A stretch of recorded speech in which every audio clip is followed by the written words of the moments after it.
इस संवाद को मैं चाहता हूं कि देश के लिए कोई दिशा बनाने वाला, दिशा स्थापित करने वाला बन जाए। इस दृष्टि से मैं कुछ तथ्य आपके बीच रखना चाहता हूं। हमारे भारत की शिक्षा व्यवस्था के बारे में एक बार अंग्रेजों ने बहुत गंभीर और खराब टिप्पणी की थी। सन 1931 में महात्मा गांधी गोलमेज सम्मेलन में भाग लेने के लिए लंदन गए थे और अंग्रेजों की सरकार के साथ उनका वार्तालाप चल रहा था। अंग्रेजों की तरफ से जो गांधी जी से संवाद करने वाली टीम थी या उनका जो समूह था, उस समूह के जो बहुत प्रमुख लोगों में से एक, उन्होंने गांधी जी को एक बहुत खराब बात कही। उन्होंने ये कहा कि अगर अंग्रेज भारत नहीं आते तो भारत की शिक्षा व्यवस्था तो कभी भी बन नहीं पाती। गांधी जी ने इसका विरोध किया और उन्होंने कहा कि अगर अंग्रेज नहीं आते तो भारत की शिक्षा व्यवस्था ज्यादा अच्छी होती, क्योंकि अंग्रेजों के आने के पहले की भारत की शिक्षा व्यवस्था बहुत ही उत्तम थी। ये गांधी जी ने कहा।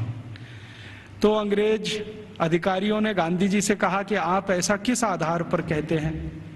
तो गांधी जी ने कहा कि मेरे देश को मैंने बहुत नजदीक से देखा है, गांव-गांव में मैंने प्रवास किया है, वहां जो कुछ भी शिक्षा व्यवस्था के पुराने खंडहर दिखाई दे रहे हैं, उनके आधार पर मैं कह सकता हूं कि भूतकाल में हमारी शिक्षा व्यवस्था बहुत अच्छी थी और बहुत मजबूत थी।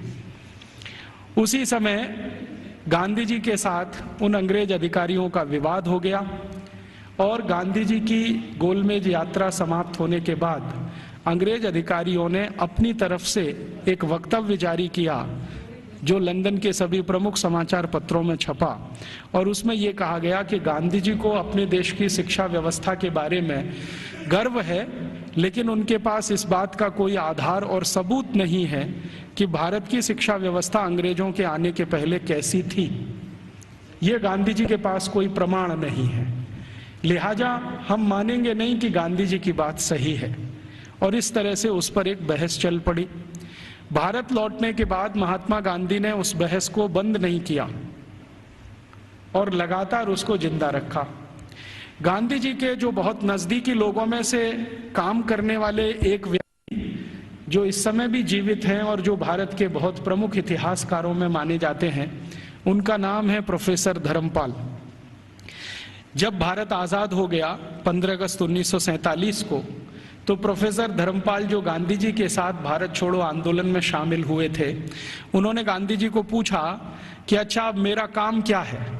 आजादी आ गई, सरकार बन गई, अब बताइए मेरा काम क्या है? तो गांधी जी ने कहा कि देखो, मैं 1931 में गोलमेज सम्मेलन में लंदन गया था। उस समय अंग्रेज अधिकारियों ने मुझे ये कहा था कि भारत में अंग्रेज अगर नहीं आते तो भारत की शिक्षा व्यवस्था तो कुछ भी नहीं होती।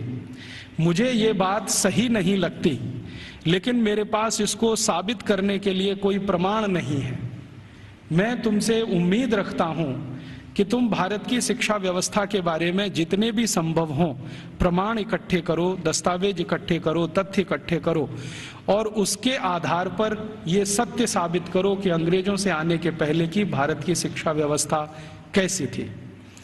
धर्मपाल जी ने गांधी जी के इस वाक्य को या गांधी जी के इस कथन को अपने जीवन का उद्देश्य बना लिया और वो भारत छोड़कर लंदन चले गए। लंदन के बाद दुनिया के कई देशों में घूमते रहे, फ्रांस में रहे, जर्मनी में रहे, यूरोप के देशों में 40 साल उन्होंने अध्ययन और अध्यापन किया।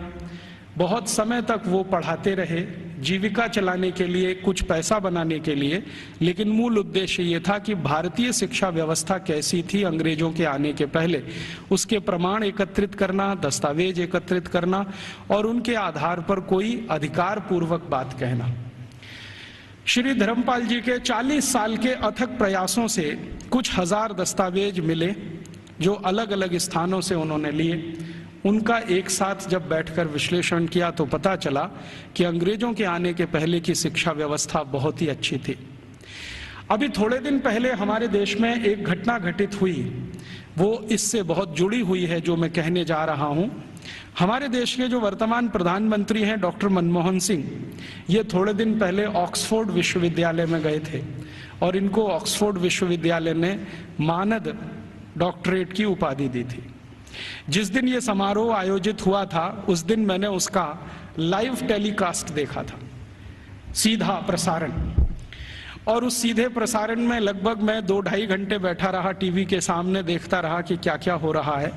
उस कार्यक्रम में 40 मिनट का तो व्याख्यान हुआ डॉक्टर मनमोहन सिंह का, और उसके अलावा कुछ दूसरी औपचारिकताएं हुई। मनमोहन सिंह जी ने जो व्याख्यान दिया इस ऑक्सफोर्ड विश्वविद्यालय के पदवी ग्रहण समारोह में, वो बहुत ही तकलीफ देने वाला था और किसी भी स्वाभिमानी भारतीय नागरिक को नीचा दिखाने वाला था। उन्होंने अपने व्याख्यान की शुरुआत ही यहां से की कि हम अंग्रेजों के बहुत आभारी हैं जो उन्होंने भारत में आकर अपनी सरकार बनाई। हम अंग्रेजों के बहुत आभारी हैं जो उन्होंने भारत में आकर शिक्षा व्यवस्था दी। हम अंग्रेजों के बहुत आभारी हैं जो उन्होंने भारत में आकर न्याय व्यवस्था स्थापित की। हम अंग्रेजों के बहुत आभारी हैं कि उन्होंने भारतीय लोगों को विज्ञान सिखाया। हम अंग्रेजों के बहुत आभारी हैं कि उन्होंने भारतीय नागरिकों को विज्ञान और तकनीकी का अंतर समझाया। हम अंग्रेजों के बहुत आभारी हैं कि उन्होंने अंग्रेजी भाषा हमें बताई। और ऐसा ही वो 40 मिनट बोलते रहे। अगले दिन क्या हुआ, लंदन के सभी समाचार पत्रों में हमारे भारत के प्रधानमंत्री डॉक्टर मनमोहन सिंह का ये वक्तव्य छपा, और इस वक्तव्य के साथ सभी समाचार पत्रों में संपादकीय टिप्पणी भी छपी। और ज्यादातर समाचार पत्रों के संपादकीय में ये लिखा गया कि हमारे देश के एक पूर्व प्रधानमंत्री विंस्टन चर्चिल ने सन 1945 में भारत के बारे में ये कह दिया था कि ये देश आजाद होने लायक देश नहीं है। और भारत के प्रधानमंत्री डॉक्टर मनमोहन सिंह ने कल लंदन में व्याख्यान देकर ये सिद्ध कर दिया कि भारत आजादी के इतने साल के बाद भी अभी मानसिक रूप से गुलाम है। जिस देश का प्रधानमंत्री अभी भी अंग्रेजों के गुणगान करता हो, उस देश की प्रजा की मानसिक गुलामी की स्थिति क्या होगी इसका अंदाजा हम लगा सकते हैं, वगैरह वगैरह। खूब लंबी संपादकीय टिप्पणी उस पर की गई। मेरे कुछ दोस्तों ने वो संपादकीय टिप्पणियां अलग अलग अखबारों से काट कर भेज दिया। उसके बाद मैंने डॉक्टर मनमोहन सिंह के लिए एक पत्र लिखा जो लगभग 250 पेज का है। वो पत्र नहीं, एक किताब हो गई। और मैंने उनसे कहा कि हमें बड़ी शर्म आती है कि आप भारत के प्रधानमंत्री हैं जो भारत के बारे में कुछ भी नहीं जानते। हमें शर्म आती है कि आप भारत के ऐसे प्रधानमंत्री हैं जिन्होंने भारतीयता का कुछ समझने की भी जीवन में कोशिश नहीं की है। भारत अंग्रेजों के पहले कैसा था, भारत की शिक्षा अंग्रेजों के पहले कैसी थी, भारत की तकनीकी और विज्ञान अंग्रेजों के पहले कैसा था, हमारा भारत अंग्रेजों के पहले उद्योग और व्यापार में किस स्थान पर दुनिया में टिका हुआ था, ये सब बातें अगर आप दस्तावेजों के आधार पर जरा समझें और जानें तो बहुत अच्छा होगा। आप अगली बार ऐसा गुलामी का वक्तव्य देने से बचेंगे। आपको सुनकर हैरानी होगी कि मैंने ये जो पत्र लिखा, ये पत्र मनमोहन सिंह के कार्यालय में पहुंचा और एक लाइन का उत्तर आया कि आपका पत्र मिला और हम उसको कार्यवाही के लिए भेज रहे हैं। अब कहां भेज रहे हैं कार्यवाही के लिए? मैंने तो लिखा था हमारे देश के प्रधानमंत्री को, और उसमें पत्र तो एक ही पन्ने का था, बाकी 249 पन्ने के तो दस्तावेज जो ये सिद्ध करने के लिए मैंने उनके पास भेजे कि आप पहले इन दस्तावेजों को पढ़ें और देखें कि अंग्रेजों के आने के पहले का भारत कैसा था। शिक्षा व्यवस्था के स्तर पर, तकनीक और विज्ञान के स्तर पर, उद्योग और व्यापार के स्तर पर, हर स्तर पर, चिकित्सा व्यवस्था के स्तर पर, जहां तक भी संभव हो मैंने उसमें जानकारी दी। उसमें से एक हिस्से की छोटी जानकारी मैं आपसे भी शेयर करना चाहता हूं कि भारत की शिक्षा व्यवस्था कैसी थी, और जिस समय हमारी शिक्षा व्यवस्था ऐसी थी उस समय यूरोप की शिक्षा व्यवस्था कैसी थी। भारत की शिक्षा व्यवस्था के बारे में सबसे ज्यादा काम जिन्होंने किया है वो कुछ अंग्रेज ही है। एक अंग्रेज अधिकारी भारत में आया जो लगभग 40 साल यहां रहा, उसका नाम था विलियम एडम। विलियम एडम बहुत उच्च स्तर का अधिकारी था। अंग्रेजों की जो संसद का एक हिस्सा है हाउस ऑफ लॉर्ड्स, उसमें बहुत दिनों तक वो सांसद था, और भारत में उसको बहुत उच्च स्तर का अधिकारी बनाकर भेजा गया था। उसकी हैसियत इतनी बड़ी थी कि वो भारत में आकर अगर गवर्नर को या वायसराय को कोई सुझाव दे दे तो वॉयसराय उसको कानून बनाने के लिए मजबूर होता था। विलियम एडम इस स्तर का अधिकारी था। उस विलियम एडम के नीचे काम करने वाले कुछ अधिकारी थे, जिनमें से एक था मैकॉले, टीवी मैकॉले। मैकॉले की तो आपने बार बार चर्चा सुनी है, बार बार नाम भी सुना है, लेकिन विलियम एडम के बारे में शायद आप में से कम लोग जानते होंगे, क्योंकि ये मैकॉले का बॉस था। मैकॉले भारत में शिक्षा व्यवस्था के बारे में जितना भी अभ्यास करता था, वो अपने इमीडिएट बॉस विलियम एडम को भेजता था। तो विलियम एडम ने भारत की शिक्षा व्यवस्था पर एक रिपोर्ट तैयार की, और वो रिपोर्ट लगभग 1700 कुछ पन्ने की है, 1780 पन्ने हैं उस रिपोर्ट में। वो रिपोर्ट संसद में पेश की गई। संसद माने अंग्रेजों की संसद में, हाउस ऑफ कॉमन्स में पेश की गई, और इस रिपोर्ट के आधार पर अंग्रेजों को पता चला कि भारत की शिक्षा व्यवस्था कैसी है। विलियम एडम की रिपोर्ट में से कुछ तथ्य मैं आपको देता हूं, जो इस समय अंग्रेजी संसद के रिकॉर्ड्स पर हैं। आप जानते हैं कि हाउस ऑफ कॉमन्स और हाउस ऑफ लॉर्ड्स में जो भी बहस होती है, वो सभी रिकॉर्ड में रहती है, और जो रिकॉर्ड में आ जाती है वो उनका डॉक्यूमेंट्स बन जाती है, दस्तावेज बन जाती है। और फिर ब्रिटिश पार्लियामेंट की एक प्रेस है जिसको हंसार्ड कहते हैं, वो जरूरत पड़ने पर समय समय पर ये डॉक्यूमेंट्स को प्रकाशित करती रहती है। तो भारत की शिक्षा व्यवस्था पर विलियम एडम की रिपोर्ट, जिसमें जगह जगह पर मैकॉले की दी गई टिप्पणी, मैं पहले मैकॉले की एक छोटी सी लाइन आपको सुना देता हूं। मैकॉले और विलियम एडम भारत की शिक्षा व्यवस्था के बारे में अंग्रेजों की संसद में जब बात कर रहे हैं तो घंटों घंटों उन्होंने बात की है। एक दिन टीवी मैकॉले 2 फरवरी सन 1835 को ब्रिटिश पार्लियामेंट के हाउस ऑफ कॉमन्स में खड़ा होकर भाषण दे रहा है और कह रहा है कि मैंने भारत का उत्तर दक्षिण पूरब पश्चिम पूरा इलाका घूम लिया है। ऐसा कोई क्षेत्र नहीं है जो मैंने भारत का नहीं देखा है, और मैंने भारत का बाहरी क्षेत्र भी देखा है, आंतरिक क्षेत्र भी देखा है। देखने के बाद मैं जो कह रहा हूं आप उस पर विश्वास नहीं करेंगे, लेकिन जो सत्य है वो मैं आपको कहूंगा, उसको मैं अपने अंदर रोक नहीं सकता। सत्य क्या कह रहा है? वो कह रहा है कि संपूर्ण भारत को उत्तर दक्षिण पूरब पश्चिम में घूम लेने के बाद उसने अंग्रेजी का एक मुहावरा इस्तेमाल किया है, I had travelled length and breadth. Length and breadth माने सब भारत मैंने देख लिया, मैंने पूरा भारत देख लिया। और उसके बाद मैं ये कहता हूं कि भारत देश में आज तक कहीं भी भिखारी देखने को नहीं मिला, कोई बेरोजगार आदमी देखने को नहीं मिला, गांव के किसी कोने में किसी स्थान पर बैठा हुआ कोई ऐसा व्यक्ति ना मिला जो किसी पर पराश्रित हो। आज तक मैंने किसी ऐसे व्यक्ति को भारत में नहीं पाया जो अपना जीवन चलाने के लिए दूसरों के आगे हाथ फैलाता हो। और ये ज्यादा पुरानी बात नहीं है, 1835 में वो बोल रहा है। आज से लगभग आप कल्पना करें तो 170 साल पहले बोल रहा है। तो 170 साल पहले इस देश में कोई भिखारी नहीं था। जरा ध्यान से सुनिए इस बात को, कोई भिखारी नहीं, कोई बेरोजगार नहीं।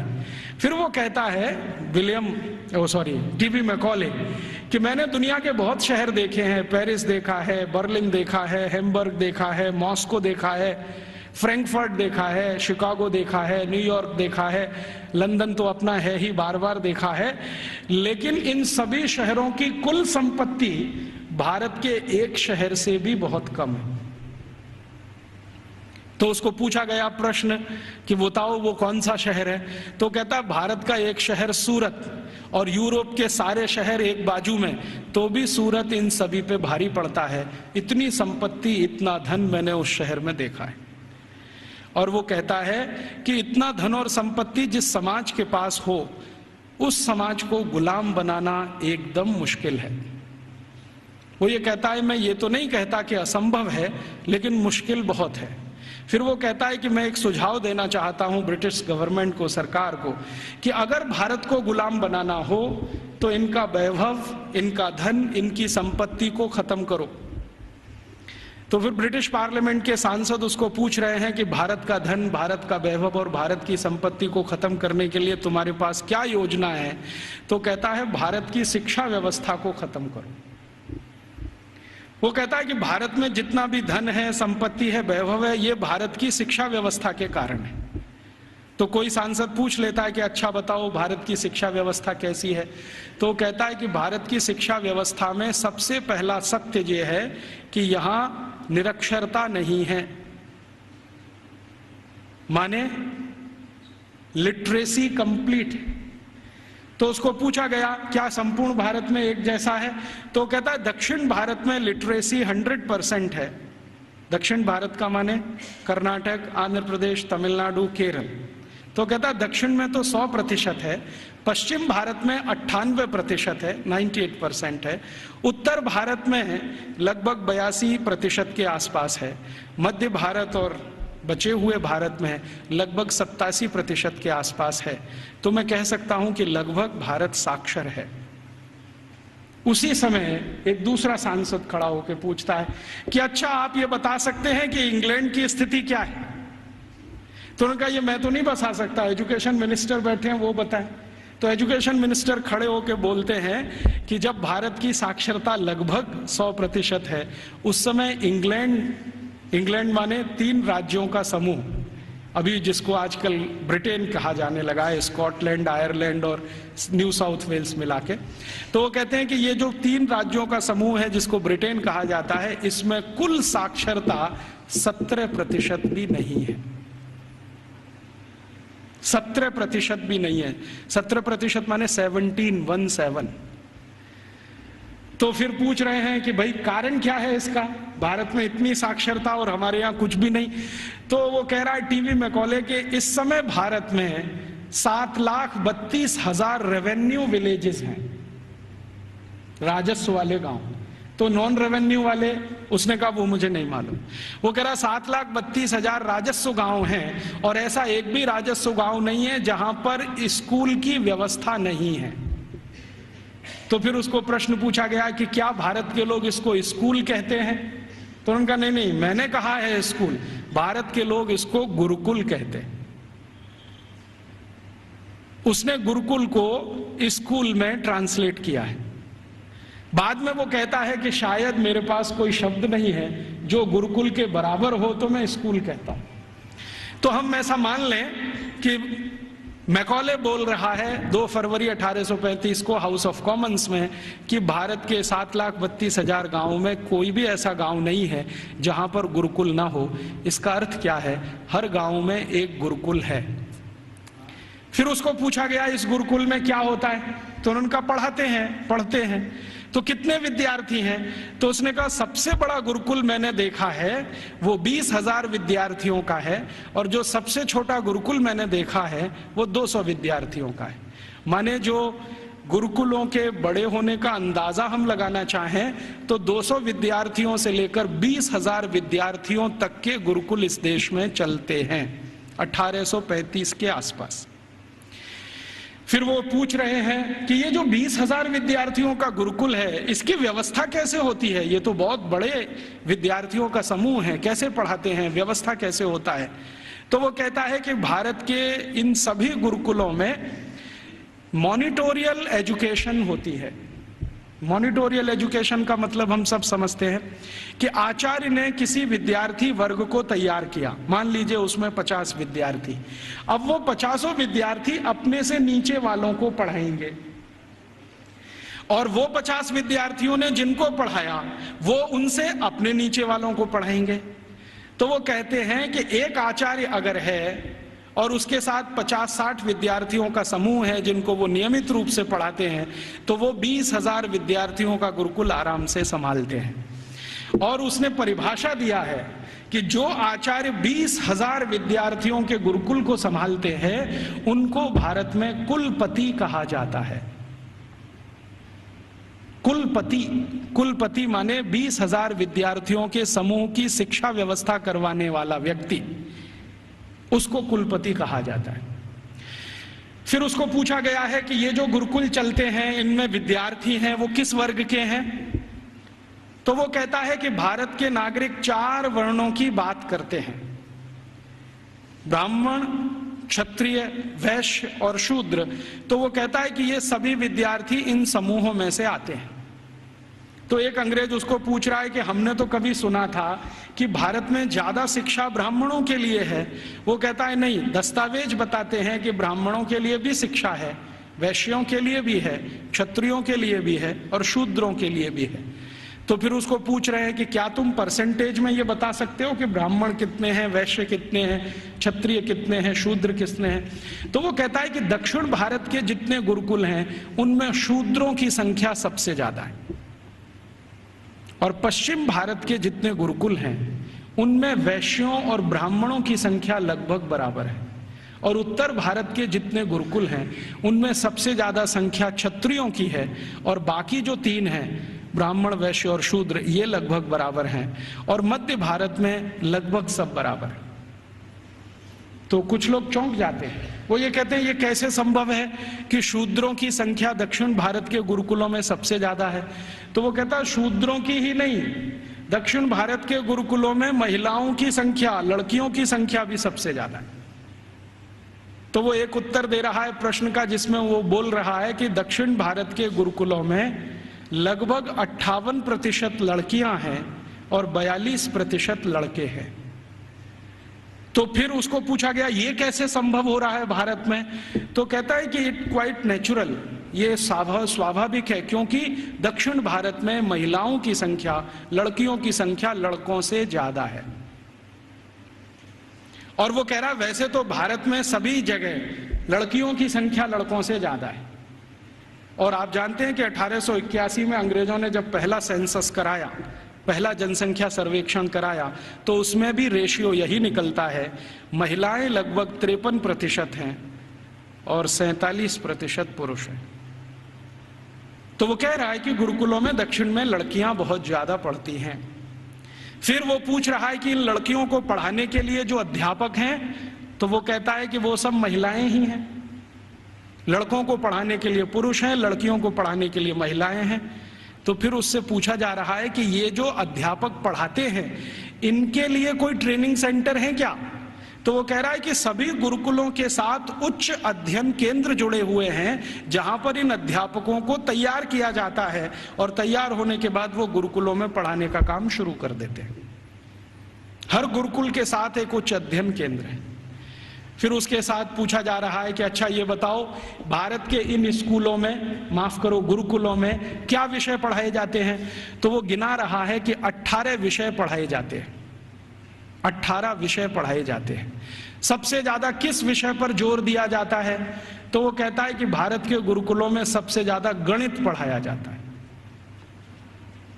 तो ये गणित कौन सा पढ़ाया जाता है।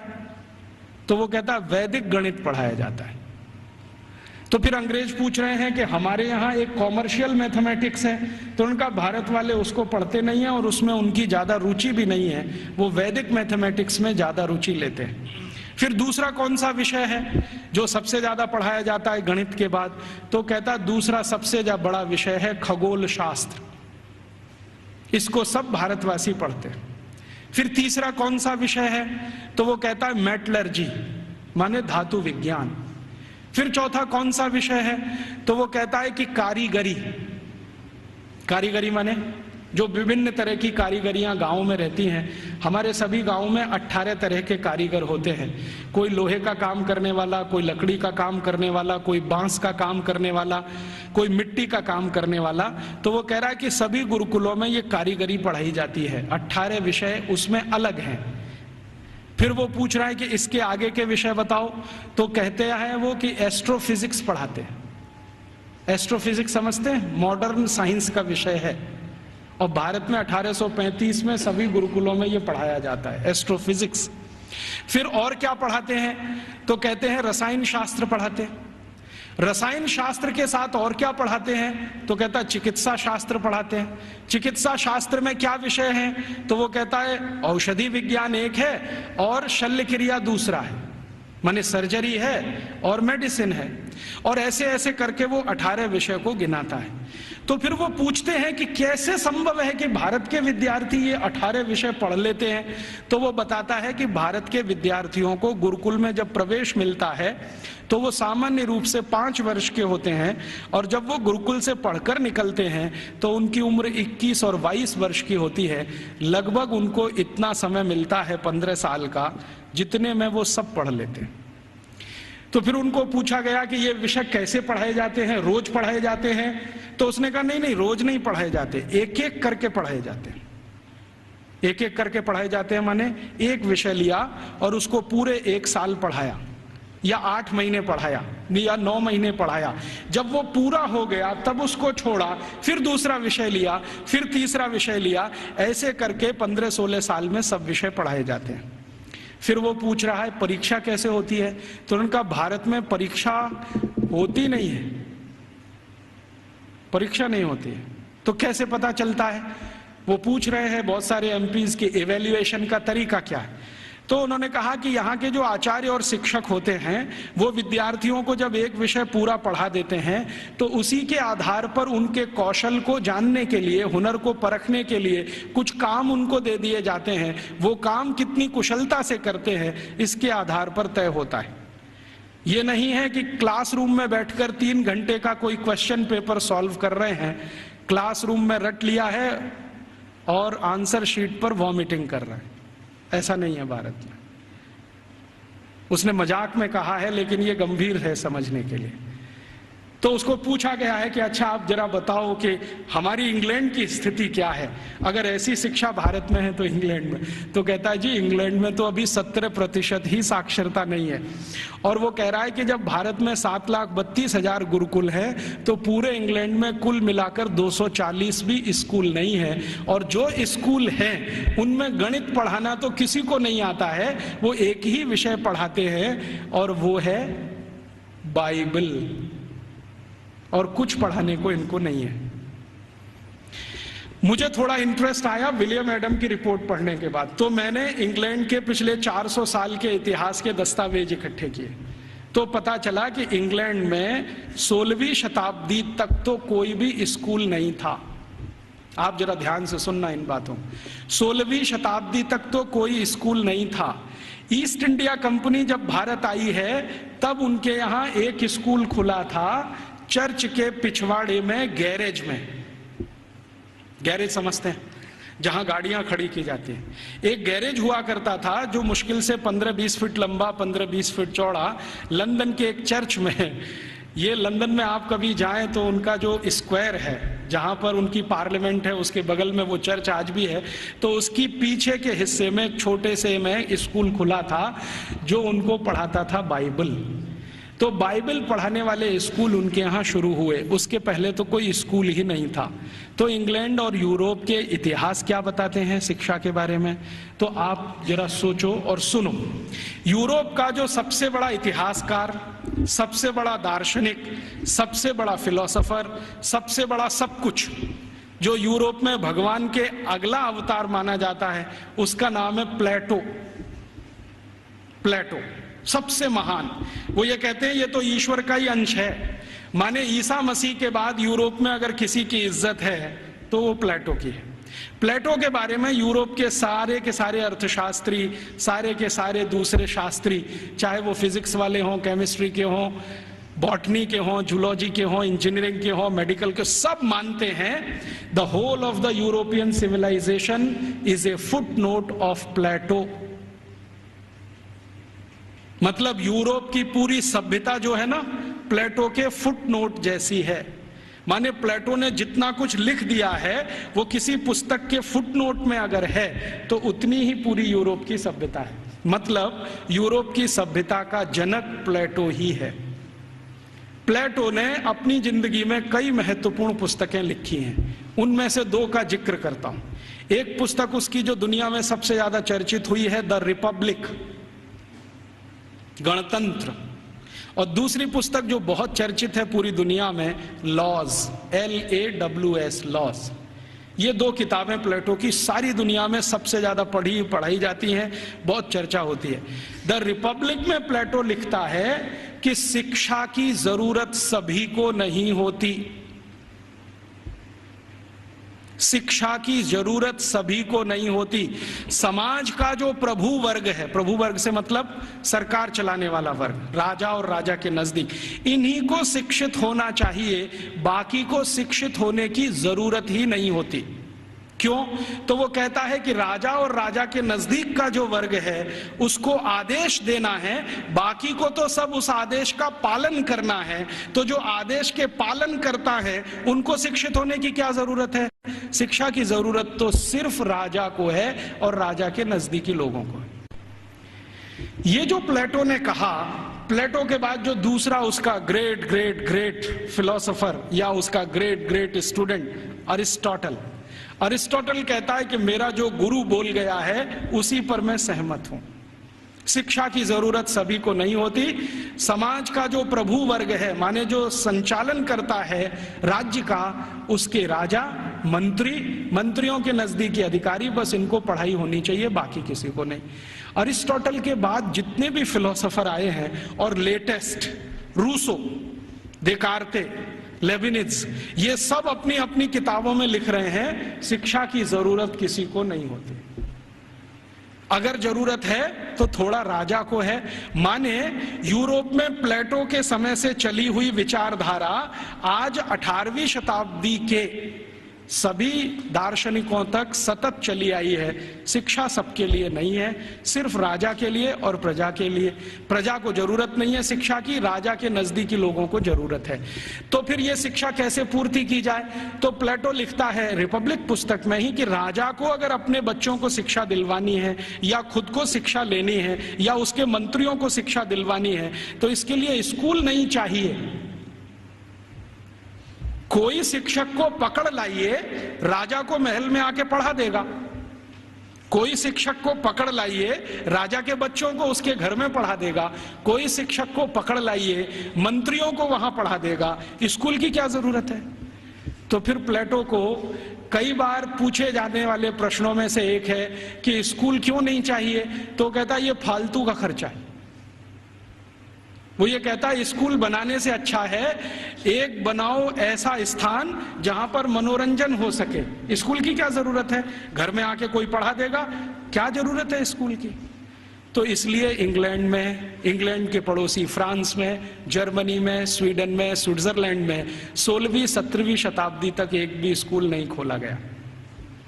बाद में क्या हुआ, क्रिश्चियनिटी का असर जैसे जैसे बढ़ा यूरोप में, आप जानते हैं कि क्रिश्चियनिटी यूरोप में 2000 साल पहले ही आई है। उसके पहले यूरोप क्रिश्चियन नहीं था। यूरोप की छोटी छोटी जातियां, जनजातियां होती थीं जो 1000 से ज्यादा हैं, समूह हैं छोटे छोटे, वो अपना अपना धर्म और संस्कृति माना करते थे। उनके यहाँ ईसाइयत क्या होती है मालूम नहीं। 2000 साल से ईसाइयत आई है। तो जब ईसाइयत का बहुत प्रचार हुआ और समाज और ईसाइयत के बीच में संघर्ष हुआ, तब उन्होंने बाइबल स्कूल शुरू किए और वो बाइबल स्कूल पूरे इंग्लैंड में फैले, फ्रांस में, जर्मनी में फैले। तो वो कह रहा है टीवी में कोले कि हमारे यहाँ तो कुछ स्कूल चलते हैं, वहां सिर्फ बाइबल पढ़ाई जाती है और कुछ नहीं पढ़ाया जाता, और बाइबल भी पढ़ाई जाती है तो संडे को पढ़ाई जाती है, बस मंडे से सैटरडे छुट्टी रहती है। और उन स्कूलों को इंग्लैंड के दस्तावेजों में संडे स्कूल्स कहा जाता है।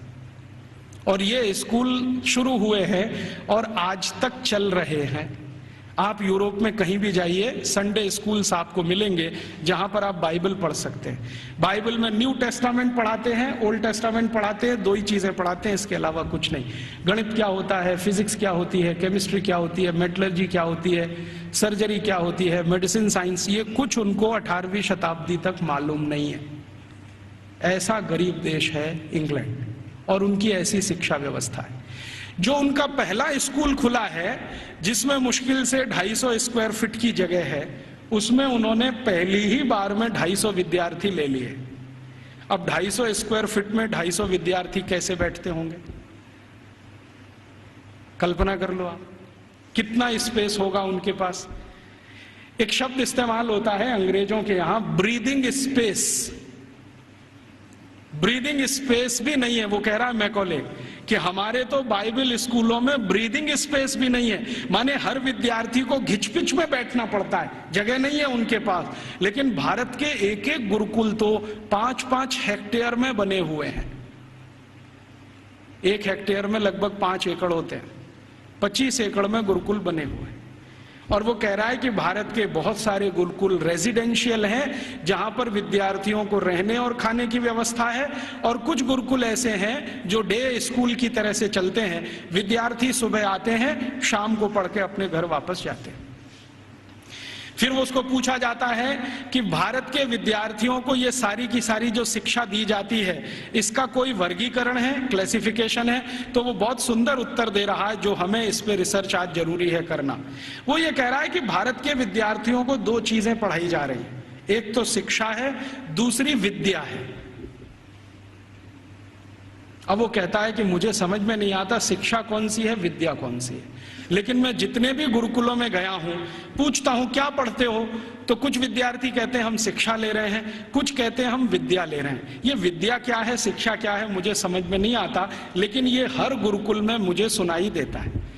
हमको समझना चाहिए कि शिक्षा और विद्या ये 2 अलग चीजें होती हैं। आज के समय में हमने इन दोनों का खिचड़ी बना दिया है, और ऐसा खिचड़ी बना दिया है कि उसमें से चावल और मूंग की दाल को बीन पाना ही बड़ा मुश्किल हो गया है।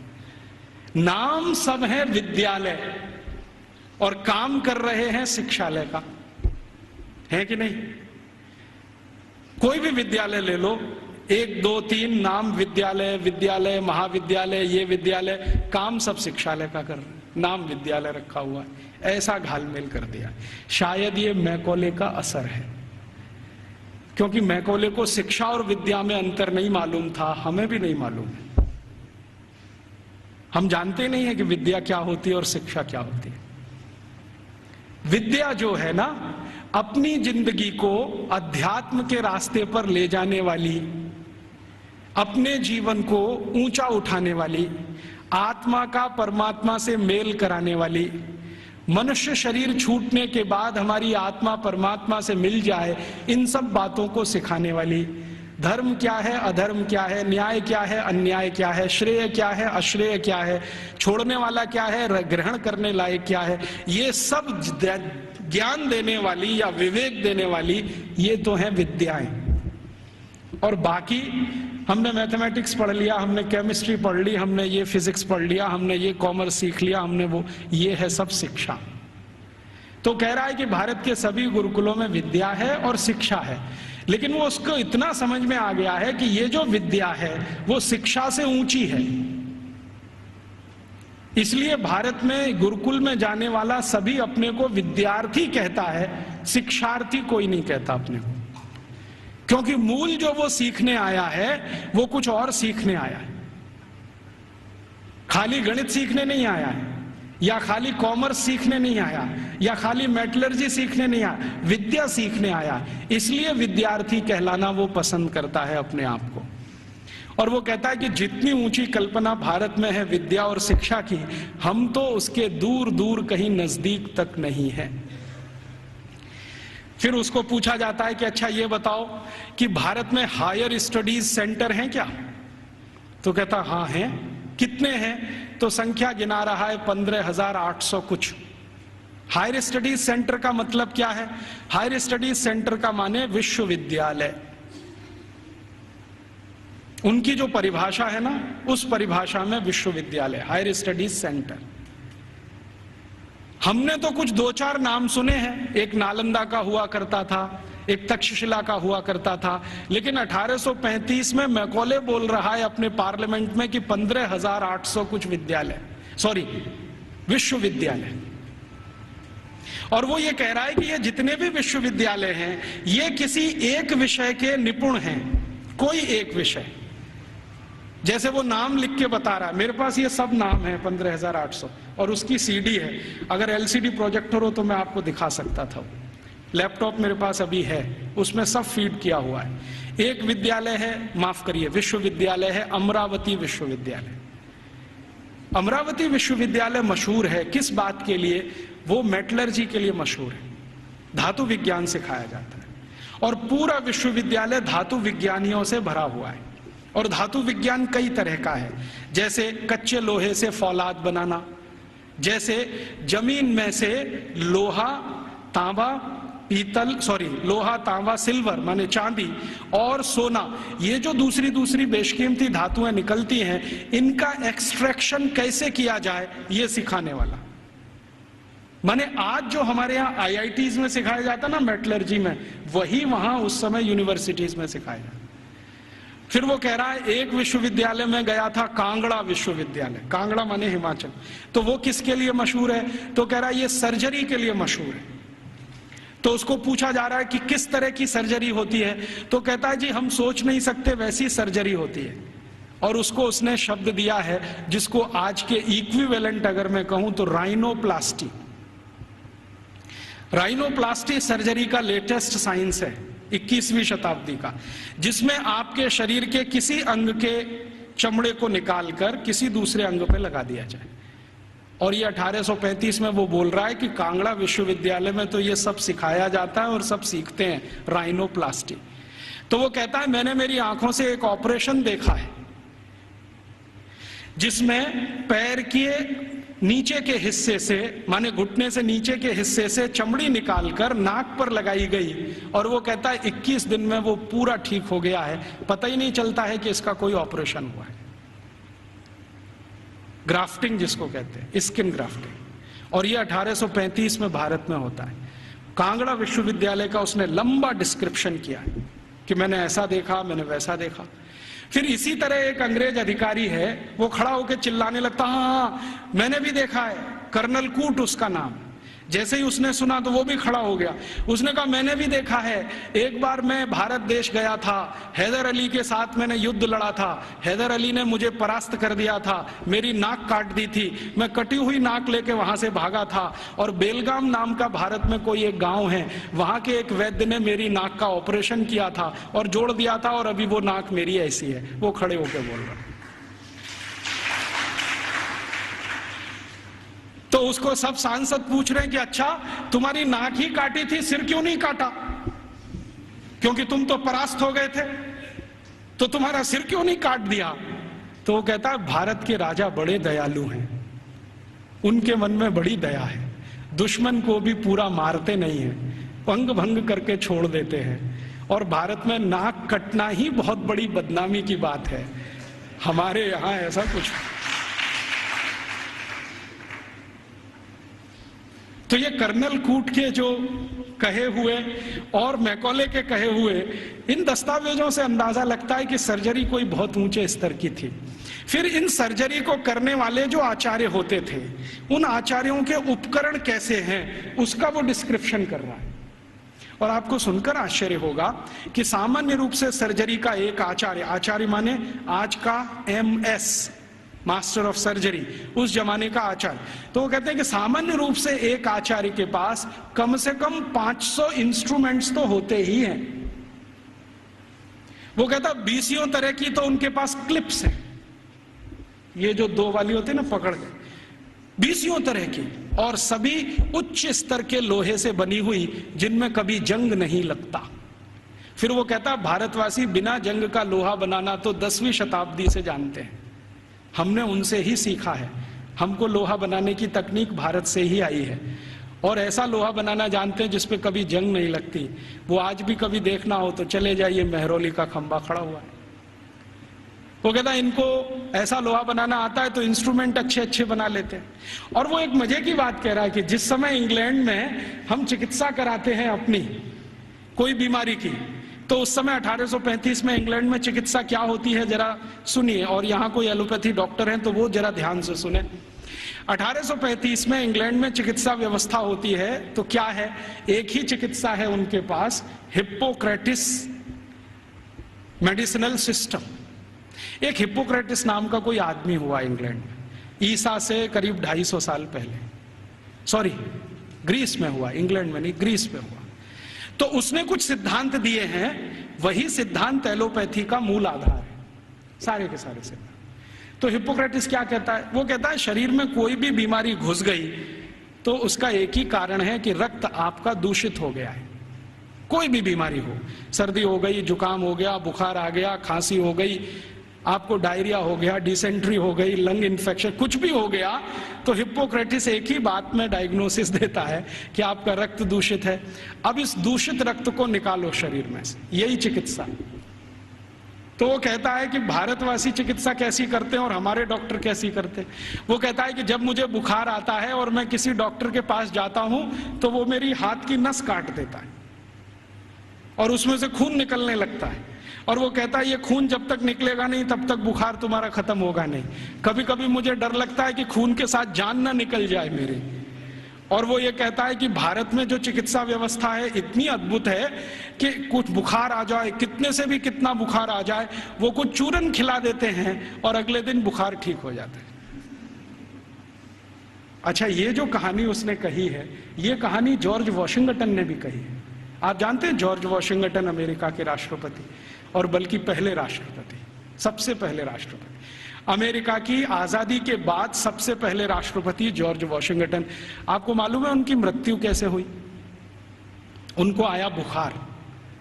तो ये जो हिप्पोक्रेटिस मेडिसिनल सिस्टम है ना, हाँ, एक ही सिस्टम है उनके पास, हिप्पोक्रेटिस मेडिसिनल सिस्टम, जिस पर उनके आप बहुत थीसिस लिखे गए हैं, बहुत काम हो। तो उनको आ गया बुखार, और बुखार हो गया बहुत, 103 104 डिग्री। तो उनका डॉक्टर आया और उनके दोनों हाथों की नस काट गया, हाँ, और कहा कि ये खून बहने दो, अभी मैं सवेरे आऊंगा आपको देखने। तो दोनों हाथों की नस कटी और रात भर में इतना खून बह गया कि सवेरे जॉर्ज वॉशिंगटन मरे हुए मिले। ये है मॉडर्न एलोपैथिक सिस्टम। और मैकॉले कह रहा है कि जिस समय हम तो सिर्फ नस काट के खून निकाल के इलाज करते हैं, भारत के लोग पता नहीं क्या क्या जड़ी बूटियों से चूरन बनाते रहते हैं, पाउडर बनाते रहते हैं। और वो कहता है कि इनके कॉम्बिनेशन इतने परफेक्ट हैं कि 1-2 बार ही खाना पड़ता है, उसके बाद खाना ही नहीं पड़ता। फिर उसको पूछा गया, क्या तुमने कोई लिस्ट बनाई है ये जो चूरन में कॉम्बिनेशन है इसके? तो वो कहता है हाँ, मैं एक लिस्ट बना रहा हूं, उसमें कुछ मेडिसिनल हर्ब्स हैं, कुछ रूट्स हैं, कुछ प्लांट्स हैं। तो वो पूछ रहे हैं कितनी संख्या हो गई है? तो उसने कहा 16,000 तो हो गई है, पता नहीं आगे कितनी जाएगी। उस जमाने में तो कुछ लोग आश्चर्य से पूछ रहे हैं कि ये जो शिक्षा है, वहां चिकित्सा भी दे रहे हैं, सर्जरी भी दे रहे हैं, मेटलर्जी भी दे रहे हैं, वगैरह वगैरह, क्यों दे रहे हैं? तो वो कहते हैं, भारत के सभी आचार्य कहते हैं कि जीवन एकांगी नहीं है। अभी ये देखिए, ये फिलॉसफी की बात, जीवन एकांगी नहीं है, और चूंकि एकांगी नहीं है तो इसमें सब तरह के ज्ञान की जरूरत होती है। तो हर विद्यार्थी को सभी तरह का ज्ञान होना चाहिए, विशेषज्ञता उसको किसी एक में होनी चाहिए, ज्ञान उसको सब तरह का होना चाहिए। तो कहता है कि जो प्राइमरी लेवल की ज्ञान है वो सबको दी जाती है, मेडिसिन की, सर्जरी की, मेटलर्जी की, मैथमेटिक्स की। जब वो विद्यार्थियों की रुचि उत्पन्न हो जाती है तो किसी एक विषय में उनको विशेषज्ञ बना दिया जाता है, और फिर वो विद्यार्थी समाज में चला जाता है, उसकी शिक्षा पूरी हो जाती है, विद्या पूरी हो जाती है, फिर वो समाज को अपनी सेवाएं देता है। और वो एक बहुत महत्व की बात कह रहा है कि भारत के विद्यार्थी इन सब गुरुकुलों से जब पढ़कर निकलते हैं तो उनको संकल्प कराया जाता है, संकल्प कराया जाता है। और संकल्प क्या कराया जाता है? तो उनको ये कहा जाता है कि देखो, ये जो ब्रह्मांड जगत है, वो उसको अंग्रेजी में एक्सप्लेन कर रहा है, ठीक से नहीं कर पाया, कहीं गलती है वो मैंने ठीक कर दिया है, क्योंकि बहुत सारी चीजें उनके समझ की बाहर है जो हमारी समझ के लिए सामान्य है। क्योंकि हर सभ्यता में कुछ बातें विशेष होती हैं जो दूसरी सभ्यता में नहीं मिलती है, तो बाहर वाला आकर उसको जिस चश्मे से देखेगा, हमारा चश्मा उससे बिल्कुल अलग होगा। तो वो कह रहा है कि भारत में ऐसा बोलते हैं, मानते हैं कि ये जो ब्रह्मांड जगत है इसमें मनुष्य ही नहीं है, मनुष्येतर बहुत सारे प्राणी हैं, पक्षी हैं, जीव हैं, जंतु हैं, और सब भारतवासी मानते हैं कि सब में आत्मा है, सब में आत्मा है। और प्लेटो क्या कहता है? प्लेटो करे जरा इसका सोचो, वो रिपब्लिक में लिख रहा है और लॉज में उसको रिपीट किया है। वो ये कहता है आत्मा सिर्फ राजा में होती है, प्रजा में आत्मा ही नहीं होती। प्लेटो का है, ये मेरा नहीं। वो कहता है आत्मा सिर्फ राजा में है, प्रजा में आत्मा है ही नहीं, इसलिए कानून सब प्रजा के लिए हैं, आदेश देने का अधिकार राजा को है।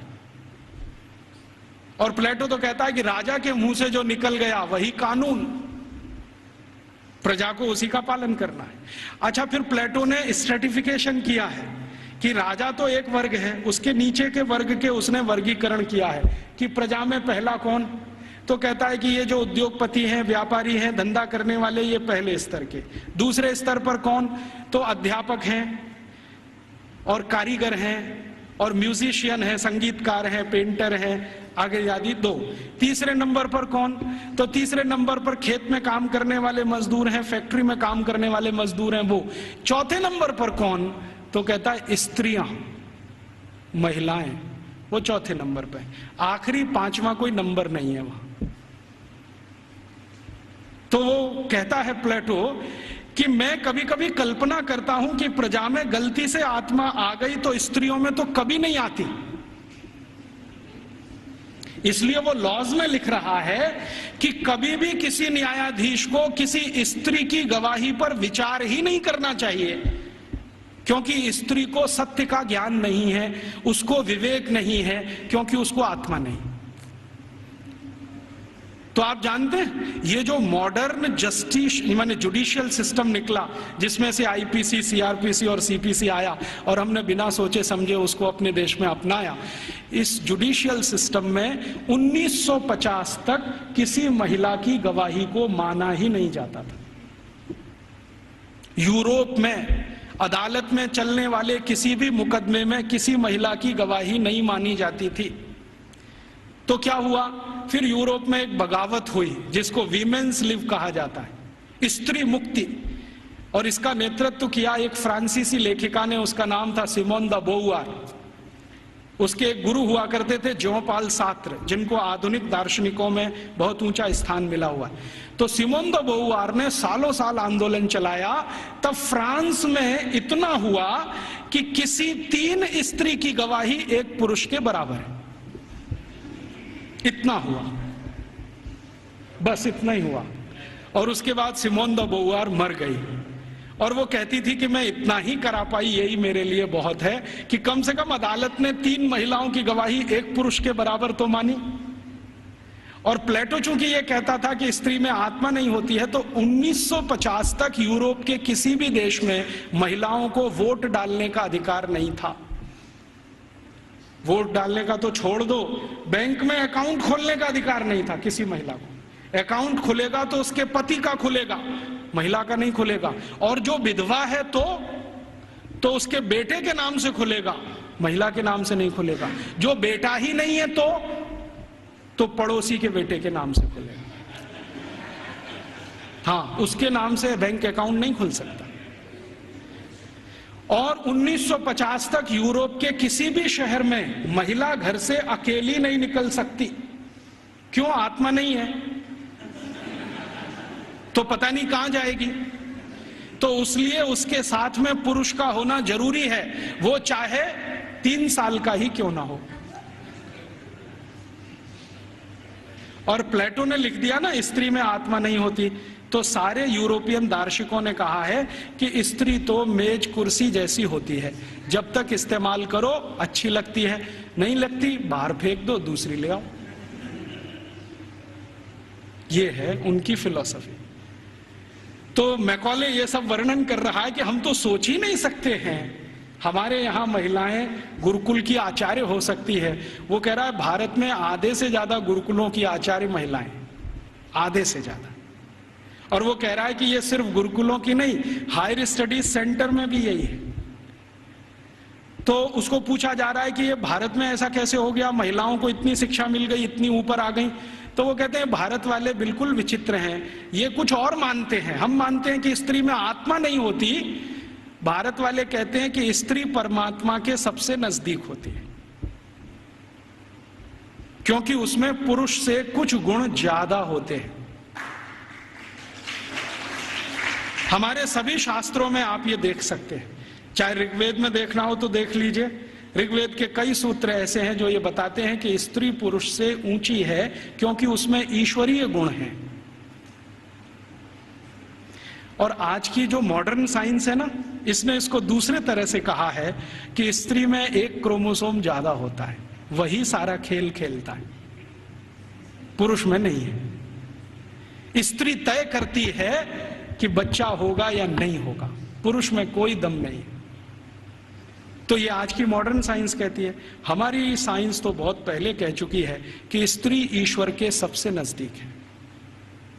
हमारे कई शास्त्रों में ऐसे सूत्र हैं जो ये कहते हैं कि जब समाज को ये पता ना चले कि क्या करना क्या नहीं करना, तो स्त्रियों से पूछो, वो बताएंगी कि क्या करना। क्यों? क्योंकि उनको फंक्शनल नॉलेज सबसे ज्यादा होती है। फंक्शनल नॉलेज हम समझते हैं जो क्रियात्मक ज्ञान है, जिससे कुछ हो जाता है, ऐसा ज्ञान उनको सबसे ज्यादा है। और फालतू ज्ञान पुरुषों को बहुत होता है। और उसका तमाशा देखना हो तो भारत की संसद को देख लो।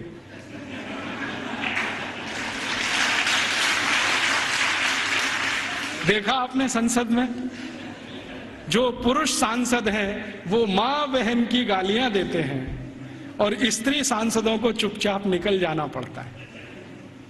भारत में पता है क्या मान्यता है? भारत में मान्यता यह है कि भाषा का विकास स्त्रियों ने ही किया है। भाषा का विकास स्त्रियों ने ही किया है। पुरुष की ताकत नहीं है भाषा का विकास करने। क्यों? क्योंकि भारतीय भाषाओं में, भारतीय भाषाएं पता है, संस्कृत, तमिल, तेलुगु, कन्नड़, मलयालम, बंगाली माने बंगला, आसामी, उड़िया, ये सब भारतीय भाषाएं। और हिंदी उर्दू मिलने से पहले, अभी तो हिंदी नहीं रही है, उसमें बहुत कुछ उर्दू घुस गई है, फारसी पता नहीं क्या क्या घुस गया। तो हिंदी उर्दू मिलने से पहले और बाकी सब भारतीय भाषाएं। आपको मालूम है इनमें गालियां नहीं है, एक भी गाली नहीं है। और गाली नहीं है तो यह सिद्ध करता है कि यह भाषा स्त्रियों ने ही रची है। हाँ, क्योंकि स्त्रियों में कितना भी गुस्सा हो, गाली नहीं निकलती उनके मुंह से, क्योंकि ईश्वरीय गुण है उनमें कुछ। तो मैकॉले कह रहा है कि भारत में स्त्री ईश्वर के नजदीक है, परमात्मा के नजदीक है। और वो एक सूत्र सुना रहा है, पता नहीं उसको कहां से मिल गया। वो कहता है भारत के लोग ऐसा कहते हैं कि स्त्री के बिना मोक्ष नहीं होता। और ये एक दिन मुझे भी अनुभव हुआ है। मैं दक्षिण भारत में गया था, एक गांव में व्याख्यान देने। वो गांव में एक मंदिर है, बड़ा मशहूर मंदिर है। मैंने सोचा मैं भी दर्शन करूं, तो पुजारी ने कहा आप अंदर नहीं जा सकते। मैं पूछा क्यों? कि आप ब्रह्मचारी हैं। मैं पूछा तो क्या हुआ, ब्रह्मचारी हूं, अंदर नहीं जा सकता। नहीं जा सकते। क्यों नहीं जा सकता? कि आप पवित्र नहीं है। मैं पूछा वो कैसे? उन्होंने कहा पवित्रता तो स्त्री के आने के बाद ही आती है। हाँ, और वो ब्रह्मचारी ने इतनी गंभीरता से कहा कि मैं देखने लगा उसका चेहरा, ये बोल क्या रहा है। तो उसने कहा कि स्त्री के जीवन में आने के बाद ही पुरुष पवित्र होता है, उसके पहले तो वो लंपट होता है।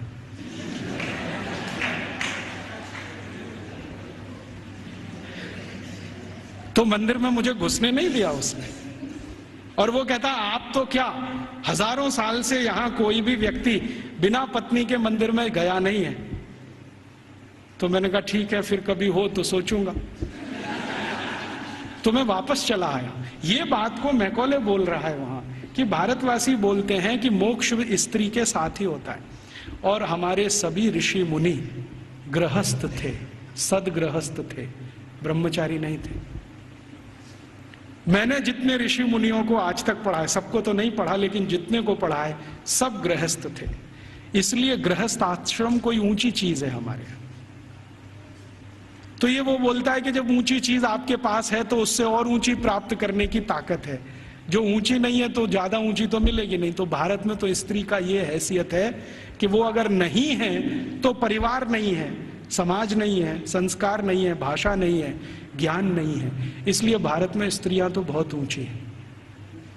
फिर वो कहता है कि हमारे यहाँ इंग्लैंड में तो गांव-गांव में स्त्रियों को मारते पीटते हैं, जला भी दे देते हैं। आपको मालूम है यूरोप में 2500 साल एक परंपरा चली है, विच हंटिंग। बहुत किताबें लिखी गई हैं इस पर, बहुत लिखा। विच हंटिंग समझते? विच माने क्या कहना चाहिए हिंदी में? डायन। डायन कहते हैं ना, डायन को ढूंढना और उसको मारना। ये बहुत बड़ा खेल चलता था यूरोप के सभी देशों में, Germany, France, Sweden, Switzerland, Denmark, Norway, सब देशों में, और 2500 साल चलता था। गांव में ढूंढ ढूंढ के ऐसी महिलाओं को मारा जाता था जिनके पति की मृत्यु हो गई हो, तो मान लिया जाता था ये तो विच हो गई है और इसको हंट करना है, माने मार देना है। उनको जिंदा जलाना, कभी उनको जमीन में खड्डा खोद के गाड़ देना, बाल पकड़ के उनको खींच लेना, तरह तरह के अत्याचार उनके ऊपर होते थे।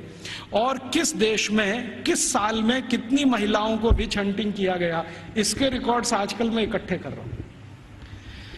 तो हमारे यहां जब सती प्रथा की कहानी चर्चित हुई ना विलियम बेंटिंक के द्वारा, उसी साल में इंग्लैंड में 2700 से ज्यादा महिलाओं को डायन कह के मार डाला गया,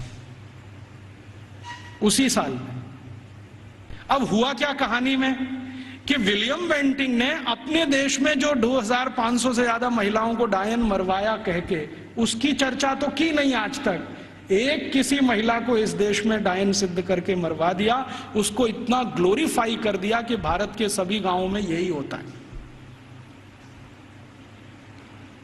और विलियम बेंटिंक को तो कुछ समझ भी नहीं थी, अकल भी नहीं थी।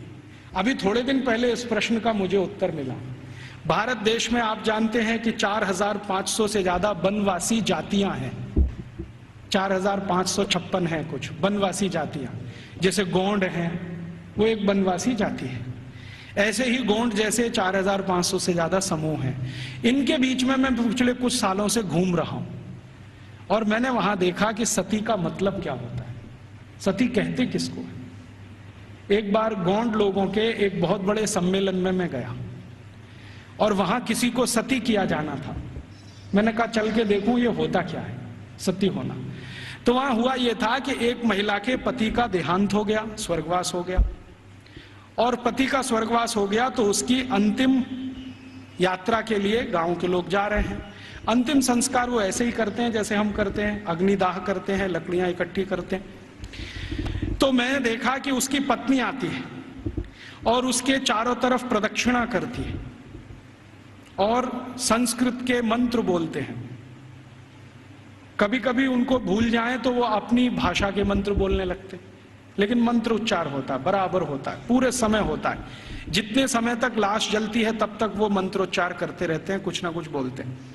तो मंत्रोच्चार हो रहा है, पत्नी उसकी प्रदक्षिणा कर रही है, तो एक चक्कर उसने लगाया और उनकी अपनी भाषा में सबके सामने हाथ जोड़कर कहा कि आज मेरे पति का स्वर्गवास हुआ है, समाज में ऐसा कौन सा समूह है जो मेरी सुरक्षा की जिम्मेदारी लेगा। वो प्रश्न पूछ रही है और बड़े सुंदर शब्दों में वो कह रही है कि भारत के शास्त्रों ने हमेशा स्त्री को सुरक्षित रहना ये आवश्यक, क्योंकि उसको जीवन बढ़ाना है, तो इसलिए उसको सुरक्षा की जरूरत है। प्राकृतिक सुरक्षा भी चाहिए, दूसरे तरह की भी सुरक्षा चाहिए। क्या मेरी बेटियां जिम्मेदारी लेंगी? बेटियों ने हां बोल दिया तो आ जाएगी, नहीं बोला तो फिर चौथा चक्कर लगाएगी। फिर वो पूछेगी कि क्या समाज के प्रतिष्ठित लोग, जिनको हम क्या कहें महाजन लोग मेरी जिम्मेदारी लेंगे? अगर उन्होंने हाँ बोल दिया तो आ जाएगी, ना बोल दिया तो फिर चक्कर लगाएगी पांचवा। फिर वो पूछेगी कि इस समाज के आचार्य लोग, उपाचार्य लोग मेरी जिम्मेदारी लेंगे? अगर हाँ बोला तो उनके पास आ जाएगी, नहीं तो वापस। और आखिरी चक्कर सातवां जब लगाएगी तो वो पूछेगी कि क्या पुरोहित हम समझते हैं पूजा पाठ करें, क्या पुरोहित मेरी जिम्मेदारी लेंगे? अगर पुरोहितों ने हाँ बोला तो उनके पास आएगी, नहीं तो चक्कर लगा के गांव छोड़ के चली जाएगी और गांव कहेगा कि वो सती हो गई। ये है सती होना। और इसको बिगाड़ दिया अंग्रेजों ने। क्या कहा कि उसको जबरदस्ती चिता में धकेल देंगे और ये कर देंगे। फिर वो जाती कहाँ है, उसके पीछे पीछे मैं गया तो उस गांव का कोई मंदिर होगा, वहां जाएगी और अपना बाकी जीवन उसी मंदिर में बिताएगी। वो ये कहती है कि जब कोई जिम्मेदारी नहीं लेगा तो अब भगवान मेरे लिए जिम्मेदारी लेंगे, तो मंदिर में जाके पूजा करेगी, पाठ करेगी, अपना जीवन उसी से चलेगा उसका। और जैसे ही वो मंदिर में जाके पाठ पूजा करने लगेगी तो समाज की आदरणीय हो जाएगी और सब उसको साष्टांग दंडवत प्रणाम करेंगे। फिर हम गोंड लोग कहेंगे कि ये हमारी सती है। हम उसको एक्सप्लेनेशन क्या देंगे? वो पति के साथ जिंदा जला दी गई, वो सती है। सती होना कोई ऊंचा कर्म रहा है इस देश में, हम उसको समझ नहीं पाए। अंग्रेजों ने जो डिस्क्रिप्शन दे दिया उसी को अंतिम मान के हमने अपना मान लिया कि ऐसा ही कुछ होता होगा। ये होता है, और ये सिर्फ गोंडों में ही नहीं होता, भीलों में भी होता है। गोंड हैं, भील हैं, जितने तरह की जनजातियां हैं, ज्यादातर में ये होता है। तो मैकॉले कह रहा है कि भारत में तो स्त्रियों का स्थान बहुत ऊंचा है, परिवार में ऊंचा है, समाज में ऊंचा है, भाषा उनके यहां से निकली है, फंक्शनल नॉलेज उन्होंने समाज को दिया है, इसलिए इनके लिए तो सब कुछ विशेष होता है। इसलिए गुरुकुलों में आचार्य स्तर पर बहुत स्त्रियां हैं, ये हैरानी की बात नहीं है। वो कहता हमारे समाज में उल्टी स्थिति है, स्त्रियों का स्थान सबसे नीचे है, इसलिए हमारे यहाँ हर काम में वो सबसे पीछे है। तो इस तरह की कुछ बातें हैं जो मैकॉले के डॉक्यूमेंट्स बताते हैं, और विलियम एडम ने इससे भी ज्यादा कुछ खोज की है, और उसके डॉक्यूमेंट्स इससे भी आगे की कई बातें बताते हैं कि भारत के ये जो गुरुकुल हैं, इन गुरुकुलों का योगदान क्या है समाज में। तो विलियम एडम ने एक गुरुकुल की कहानी लिखी है अपने दस्तावेजों में। आंध्र प्रदेश में कावेरी नदी के पास विशाखापट्टनम से थोड़ा दूर एक गुरुकुल है, उसका नाम गांव का मैं भूल रहा हूं। तो वो गुरुकुल है, उसने क्या योगदान दिया है, तो वो कहता है विलियम एडम कि ये जो गुरुकुल है ये बहुत पुराना है और उसके दस्तावेज पुराने हैं। 12वीं शताब्दी का वो गुरुकुल है, और वो गुरुकुल है सिविल इंजीनियरिंग का, कंस्ट्रक्शन में सिविल इंजीनियरिंग का। तो कहता है इसका योगदान क्या है, तो विलियम एडम कहता है कि इस गुरुकुल के विद्यार्थी और आचार्यों ने मिलकर कावेरी नदी पर एक डैम बनाया है, बांध बनाया है, जो दुनिया का सबसे पहला बांध है। मुझे नहीं मालूम था विलियम एडम के डॉक्यूमेंट्स पढ़ने के पहले कि दुनिया का सबसे पहला बांध भारत में बना है। फिर जैसा उसने डिस्क्रिप्शन दिया है उसको खोजते खोजते मैं पहुंच गया एक दिन, और अपनी आंखों से देख के आया कि वो डैम अभी तक जीवित है। उस डैम पर तेलुगु भाषा में एक पत्थर लगा हुआ है जिस पर तारीख है सन 1238 में वो बना है। आज से लगभग 800-825 साल पुराना है। और वो डैम की विशेषता क्या है, पत्थर और चूने से बना है। और आप जानते हैं दक्षिण भारत में सबसे ज्यादा प्रवाह वाली नदी है कावेरी। कावेरी जो है ना पेरेनियल रिवर है, साल के 12 महीने पानी रहता है उसमें, और पानी का फ्लो सबसे तेज है और पानी का दबाव भी उसका सबसे तेज है। तो कावेरी नदी पर जहां सबसे तेज गति से पानी बहता है उस नदी पर बांध बना दिया। बांध की लंबाई कितनी है और उसकी चौड़ाई कितनी है, लगभग 1 किलोमीटर 1.5 किलोमीटर के आसपास उसकी लंबाई है। 1.5 किलोमीटर लंबा बांध है। और बांध बनाया कैसा है, ऐसा है जैसे जेड होता है ना, जेड ऐसे फिर ऐसे फिर ऐसे फिर ऐसे फिर ऐसे जेड शेप में पूरा बांध है। तो वो वर्णन कर रहा है विलियम एडम कि ये गुरुकुल के विद्यार्थी और आचार्यों ने बनाया है। इसकी विशेषता क्या है, तो विशेषता ये है कि ये जेड शेप में है। जेड शेप में क्यों बनाया, स्ट्रेट लाइन में क्यों नहीं बना दिया, एक रेखीय रेखा में क्यों नहीं बना दिया, तो कहता है इसका जवाब मुझे नहीं मालूम क्यों बनाया। बहुत दिन मैं भी सोचता रहा कि ऐसा क्यों है। अब मेरे समझ में आया थोड़े दिन पहले कि ये जब सीधी रेखा में आप कोई दीवार बनाए और पानी बहुत तेज गति से आए तो दबाव इतना ज्यादा है कि बहुत जल्दी वो टूट जाएगा। लेकिन अगर आप उसी सीधी रेखा की दीवार को ऐसे ऐसे कर दो तो पानी का प्रेशर डाइवर्ट हो जाएगा और वो डैम कभी भी नहीं टूटेगा। अब समझ में आया कि वो 825 साल से कैसे जिंदा है। तो वो बोल रहा है कि ये एक गुरुकुल ने बनाया हुआ है, और वो गुरुकुल विशाखापट्टनम के नजदीक कभी चला करता था। मैं जब गया इसको देखने के बाद हैदराबाद लौटा तो उनकी जो आर्काइव्स है उसमें गया, तो आर्काइव्स में उसके डॉक्यूमेंट्स मुझे मिल गए और गजट में भी इसके बारे में वर्णन है।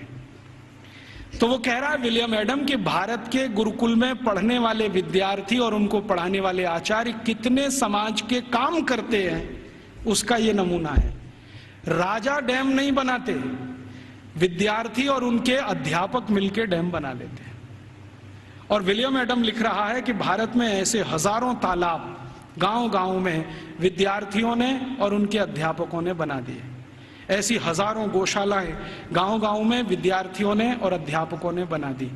ऐसी हजारों समाज उपयोगी चीजें जैसे धर्मशालाएं, कुएं, पानी की रहट, ये सब विद्यार्थियों ने अध्यापकों के साथ मिलकर बना दिए। तो विलियम एडम कह रहा है कि भारत के गुरुकुल सिर्फ शिक्षा का केंद्र या विद्या का केंद्र ही नहीं है, ये गुरुकुल अपने विद्यार्थी और अध्यापकों के साथ मिलकर समाज के इतने बड़े काम कर रहे हैं जो वर्षों वर्षों तक भारत के लोगों के उपयोग में आने वाले हैं। तो इस तरह की थी हमारी शिक्षा व्यवस्था। अब क्या हुआ, इस शिक्षा व्यवस्था को जब मैकॉले ने पूरे ठीक से डिस्क्राइब किया लंदन में, तो लंदन में ब्रिटिश पार्लियामेंट के सभी सांसदों ने कहा कि अगर ऐसी शिक्षा व्यवस्था भारत में है तो भारत तो बहुत समृद्धशाली है, पैसे वाला है, ये हमें समझ में आता है।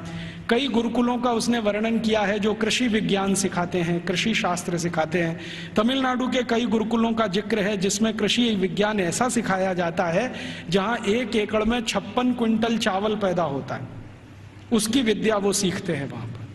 आज भारत में जितने भी एग्रीकल्चरल यूनिवर्सिटीज है ना, वो 1 एकड़ में 30 क्विंटल से ज्यादा धान कभी पैदा करके दे नहीं पाए, लेकिन 1835 में विलियम एडम कह रहा है कि 1 एकड़ में 56 कुंटल धान पैदा करना तो सामान्य बात है। और ऐसी शिक्षा देने वाले, विद्या देने वाले सैकड़ों गुरुकुल भारत में हैं। तो कुछ कृषि सिखाते हैं, कुछ मेटलर्जी सिखाते हैं, कुछ कंस्ट्रक्शन इंजीनियरिंग में सिखाते हैं, कुछ और कुछ सिखाते होंगे, ऐसे 18-20 विषयों के सारे ये गुरुकुल हैं। तो वो कह रहा है कि भारत सुखी है, समृद्धशाली है, वो इन गुरुकुलों के कारण। तो वो कह रहा है कि अब भारत को अगर गुलाम बनाना है तो इस शिक्षा व्यवस्था को जब तक हम तोड़ेंगे नहीं तब तक भारत गुलाम बनता नहीं। तो फिर उसको पूछ रहा है इंग्लैंड का राजा कि अब आपके पास क्या योजना है। तो कह रहा है कि मेरे पास एक योजना है कि हमारी जो सरकार भारत में चल रही है उसको आदेश दिया जाए कि भारत के ये जो गुरुकुल हैं, इंडिजिनस एजुकेशन सिस्टम वो कहते हैं इसको, भारत का स्थानीय शिक्षा तंत्र, तो कह रहे हैं जो इंडियन एजुकेशन सिस्टम है या इंडिजिनस एजुकेशन सिस्टम है, इसको कानून बनाकर हम गैर कानूनी घोषित कर देंगे, इल्लीगल, कि ये सब कुछ अवैधानिक है, गैर कानूनी। उसके लिए कानून बना देंगे लंदन में, यहां से वो चला जाएगा भारत में, उसको लागू करा देंगे। थोड़े दिन में ये सब गुरुकुल बंद हो जाएंगे, क्योंकि हमारे पास जब कानून आ जाएगा तो कानून के डंडे से हम इनको बंद करा देंगे कि ये इल्लीगल है, बंद करो। नहीं बंद करेंगे तो दंड देंगे उनको, थोड़े दिन में दंड देते देते अपने आप बंद हो जाएंगे। तब अंग्रेजों की संसद ने एक कानून बनाया जिसका नाम है इंडियन एजुकेशन एक्ट, और वो पारित हुआ, बाद में भारत की संसद में पारित हुआ और उसको लागू किया गया। तो उसमें तय ये किया गया कि जितने भी गुरुकुलों में संस्कृत माध्यम से विद्या सिखाई जाती है वो सब गैर कानूनी। फिर कहा गया कि जितने भी गुरुकुलों में स्थानीय भाषाओं की मदद से, जैसे तेलुगु, तमिल, कन्नड़, मलयालम, मराठी, गुजराती, इनके माध्यम से विद्या दी जाती है, वो भी गैर कानूनी। तो कानूनी क्या? कानूनी वो जहां अंग्रेजी के माध्यम से शिक्षा दी जाती है, वो कानूनी। तो मैकॉले ने क्या किया, ये कानून लागू करा के फिर भारत के गुरुकुलों पर डंडा चलाया, बुलडोजर चलवाए, एक एक करके उनका नाश किया। जहां गुरुकुल बंद नहीं हो पाए वहां के अध्यापकों को जेल में डाल दिया, विद्यार्थियों को जेल में डाल दिया। कई कई जगह तो अत्याचार इतने हुए कि अध्यापकों के हाथ काट दिए गए, सिर काट दिए गए, कई कई गुरुकुलों में आग लगा दी गई, उनके पुस्तकालय जला दिए। ये सब अंग्रेजों ने अत्याचार 100 साल तक किया, 1840 से 1940 तक। इधर वो अत्याचार करते गए, भारत के गुरुकुल खत्म होते गए। दूसरी तरफ उन्होंने कॉन्वेंट स्कूल शुरू किए जो यूरोप में आज भी चलते हैं और किसी उद्देश्य की पूर्ति के लिए चलाए जाते हैं। मैं आपको एक इंटरेस्टिंग बात और बता दूं कि जो अंग्रेजी दस्तावेजों का मैं अध्ययन कर रहा हूं उसमें से एक और दस्तावेज है, ये कॉन्वेंट क्या होता है। यूरोप में एक बहुत खराब परंपरा है जो अभी 1950 तक चलती रही। जैसे स्त्रियों को वोट देने का अधिकार नहीं, स्त्रियों में आत्मा नहीं, वो बैंक अकाउंट नहीं खोल सकते, ऐसी ही एक बहुत खराब परंपरा इंग्लैंड में, फ्रांस में, जर्मनी, सभी देशों में, कि बच्चों को घर में रखना नहीं, बच्चे पैदा हुए तो अनाथ आश्रम में देना, ये उनकी पुरानी परंपरा है। और कई लोगों ने तो क्या किया है कि बच्चों को पैदा होते ही घर के बाहर टोकरी में रख दिया कि अनाथ आश्रम का कोई आएगा उठा ले जाएगा, लेकिन कई बार कुत्ते उठा ले जाते हैं उसको, भेड़िए उठा ले जाते हैं। यूरोप का जो आधुनिक फिलोसोफर्स में एक माना जाता है ना, रूसो, उसके 5 बच्चे पैदा हुए, 4 को उसने ऐसे ही छोड़ दिया घर के बाहर टोकरी में रख के, 2 को कुत्ते खा गए, 2 को अनाथ आश्रम वाले ले गए। यूरोप में ये बहुत पुरानी परंपरा है बच्चों को लावारिस छोड़ना। क्यों छोड़ना? तो प्लेटो कहता है कि स्त्री और पुरुष के आनंद के क्षणों में बच्चे बाधा हैं, इसलिए मत रखो घर में। ये प्लेटो की शिक्षा है। वो कहता है कि अच्छे नहीं है बच्चे घर में रखना। और वो ये कहता है कि जीवन का चरम तो आनंद ही है, और वो भी शरीर का आनंद है। वो कहता है जीवन तो इसी के लिए मिला है कि हम शारीरिक आनंद की प्राप्ति करें, और बच्चे इसमें बाधा हैं, तो बच्चों को रखना नहीं घर में, तो छोड़ देना। तो वहां बच्चे छोड़ने की परंपरा है। अब बच्चे छोड़े जाते हैं तो राजा उनकी व्यवस्था करे छोड़े हुए बच्चों की। तो राजा कुछ संस्थाएं खड़ी करता है, उन संस्थाओं को कॉन्वेंट कहते हैं। कॉन्वेंट माने लावारिस बच्चों को पालने वाली संस्थाएं, अनाथ बच्चों को पालने वाली संस्थाएं। कॉन्वेंट माने अनाथ बच्चों के स्कूल, लावारिस बच्चों के स्कूल। तो यूरोप में ये कॉन्वेंट चलते हैं। तो ये मैकॉले कह रहा है कि भारत में भी यही चलाएंगे हम। तो कोई सांसद उससे पूछ रहा है कि भारत में कोई अनाथ होता है? उसने कहा होता तो नहीं है, लेकिन हम बनाएंगे। होता तो कोई नहीं है, क्योंकि भारत में किसी बच्चे के माता पिता भी मर जाएं तो उसके चाचा चाची हैं, ताऊ ताई हैं, मामा मामी हैं, मौसा मौसी हैं, बुआ फूफा, कोई तो लेगा उसको। यूरोप में तो है माता पिता, तो भी छोड़ देंगे। तो यूरोप में ये जो लावारिस बच्चे हैं, इनको पालने के लिए कॉन्वेंट खड़े किए जाते हैं। कॉन्वेंट को चलाने वाले ज्यादातर क्रिश्चियन इंस्टीट्यूट होते हैं या चर्च होता है। राजा चर्च को दान देता है और उस पैसे से ये सब चलते हैं। तो सबसे पहला कॉन्वेंट इस मैकॉले ने भारत में खुलवाया, कलकत्ता में। और उस कॉन्वेंट में कोई पढ़ने नहीं आता था, तो इसने दूसरा कानून बनवाया कि जो भारतवासी ईस्ट इंडिया कंपनी और अंग्रेज सरकार की नौकरी करेंगे और कलकत्ता में रहेंगे, उनको अपने बच्चे यहां भेजना आवश्यक है, नहीं तो नौकरी जाएगी। तो जबरदस्ती भारतवासी जो उनके यहाँ काम करते थे, उन्होंने अपने बच्चे भेजना शुरू किया। फिर धीरे धीरे एक कॉन्वेंट से 2 हुआ, 2 से 3 हुए, 3 से 10, 10 से 20, 50, 100, अब हजारों हो गए। अब भारत में ऐसा कोई गांव नहीं जहां कॉन्वेंट नहीं। तो मैकॉले ने एक विष बीज डाल दिया जो अभी वट वृक्ष बन के फैल गया। अब तो ऐसे ऐसे कॉन्वेंट स्कूल हैं इस देश में, बजरंगबली कॉन्वेंट स्कूल। आपको देखना हो तो मैं दिखा सकता हूं आपको। बंबई में है, ग्रांट रोड के पास है, रेलवे स्टेशन से बिल्कुल सटा हुआ, बजरंगबली कॉन्वेंट स्कूल। हाँ, और एक कॉन्वेंट स्कूल है संतोषी माता कॉन्वेंट स्कूल, एक है सरस्वती देवी कॉन्वेंट स्कूल, एक महावीर स्वामी कॉन्वेंट स्कूल खुला है अभी बेंगलोर में, जबरदस्त। अब इनको पूछो चलाने वालों को कि बजरंगबली का कॉन्वेंट से क्या रिश्ता है, या सरस्वती देवी कब कॉन्वेंट स्कूल में पढ़ने गई थी। मूर्खों के मूर्ख इस देश में पैदा हो गए, ना तो अंग्रेज हैं ना तो हिंदुस्तानी हैं, खिचड़ी बन के इस समाज में पड़े हुए हैं। ना उसमें से आप चावल निकाल सकते हैं, ना मूंग की दाल का दाना निकाल सकते। ये खिचड़ी लोगों ने देश का सत्यानाश कर दिया। ये सब मैकॉले की संतान है। मैकॉले तो छोड़ गया कुछ। जब अंग्रेज गए थे ना, तो रिकॉर्ड्स बताते हैं कि 350 कॉन्वेंट स्कूल थे 15 अगस्त 1947 तक। अब शायद वो 30-35 हजार हो गए हों, तो कोई आश्चर्य की बात नहीं। अब यूरोप में जो कॉन्वेंट स्कूल हैं, वैसी ही शिक्षण यहां हो रहा है। यूरोप में क्या होता है ना, मैंने आपसे कहा कॉन्वेंट माने लावारिस बच्चों के स्कूल। तो वहां जो बच्चे पढ़ने आते हैं, उनको सिखाया जाता है कि देखो ये जो अध्यापक है वो अध्यापक नहीं है, ये फादर है, ये मदर है, क्योंकि असली का पता नहीं।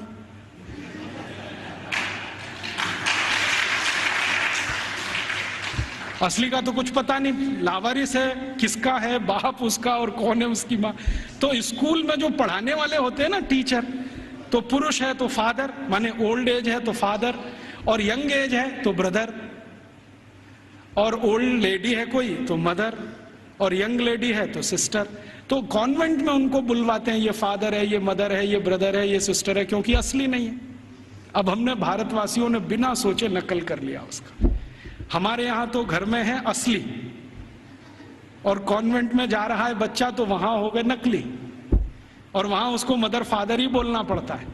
अब भारतीय परंपरा में यह है कि किसी बच्चे की दो माताएं तो हो सकती हैं, बाप दो नहीं होते कभी। भगवान कृष्ण की दो माताएं थी, एक ने जन्म दिया, एक ने पाला। रामचंद्र जी मानते हैं कि मेरी तीन माँ हैं, एक ने जन्म दिया है, बाकी दो प्रेम दे रहे। तो माताएं दो हो सकती हैं, तीन हो सकती हैं, बाप हमेशा एक ही होता है। अब हमारे कॉन्वेंट में पढ़ने वाले नौनिहालों के हर एक के दो दो बाप हैं।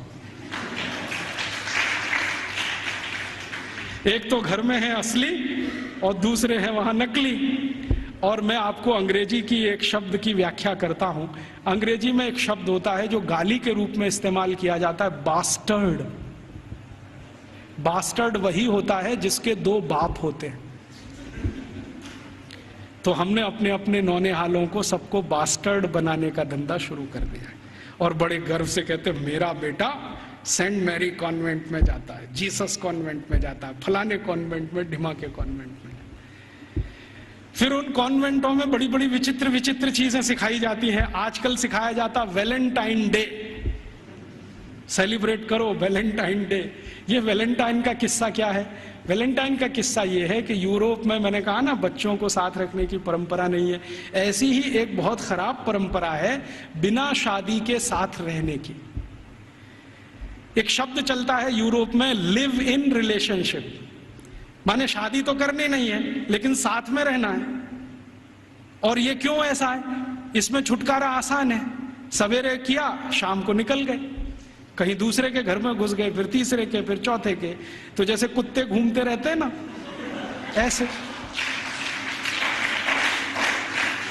लिव इन रिलेशनशिप माने कुत्ता संस्कृति। लेकिन मुझे कई बार लगता है भारतीय कुत्तों से भी ज्यादा खराब यूरोपियन कुत्ता संस्कृति। भारतीय कुत्ते फिर भी थोड़े वफादार हैं, यूरोप वाले तो उतने भी नहीं है। तो ये लिव इन रिलेशनशिप का चक्कर बहुत है। और आपको सुनकर आश्चर्य होगा कि पहले से और आज तक यूरोप की 70% प्रजा बिना शादी के रहती है, बिना शादी के रहते। आप अभी भी जाके देख लो, लंदन में, पेरिस में, कहीं भी। अमेरिका में तो ये प्रतिशत 78% है, बिना शादी के रहते हैं। अब बिना शादी के रहते हैं तो पत्नियां बदलती हैं, माफ करो पत्नी तो हो ही नहीं सकती, स्त्रियां बदलती रहती हैं। उनको वो विचित्र विचित्र नामों से संबोधित करते हैं। इंग्लैंड में एक नाम चलता है Mrs Lloyd, Mrs Topno, Mrs ये, मिसेस वो, माने ये उसकी रखेल है जिसके नाम से कहा है। मिसेस माने पत्नी को छोड़कर कोई भी महिला जिसके साथ आप बिस्तर शेयर करते हैं वो सब मिसेस होती है। तो वहां तो ये है सारा खेल, स्त्रियां तो शादी के बिना, पुरुष तो शादी के बिना। तो कभी कभी बीच बीच में यूरोपियन लोगों को कुछ अच्छे विचार भी आ जाते हैं। तो 4वीं शताब्दी में, आज से लगभग 1600 साल पहले, एक व्यक्ति पैदा हो गए रोम में, उनका नाम था वैलेंटाइन। वो चर्च के पादरी हो गए। उन्होंने भारत का साहित्य कुछ पढ़ा। भारतीय साहित्य बहुत जगह फैला है, हम सब जानते हैं। तो वो पढ़ लिया, उनके विचार बदल गए। उनका कहना है कि सबको शादी करके ही रहना चाहिए। और वो प्रचार करने लगे गांव गांव घूम के कि भाई शारीरिक संबंध बनाओ तो पहले शादी करो। तो राजा जो था उस समय, क्लॉडियस नाम का एक राजा था रोम में, वो कहता था आप ये क्या बकवास करते हैं।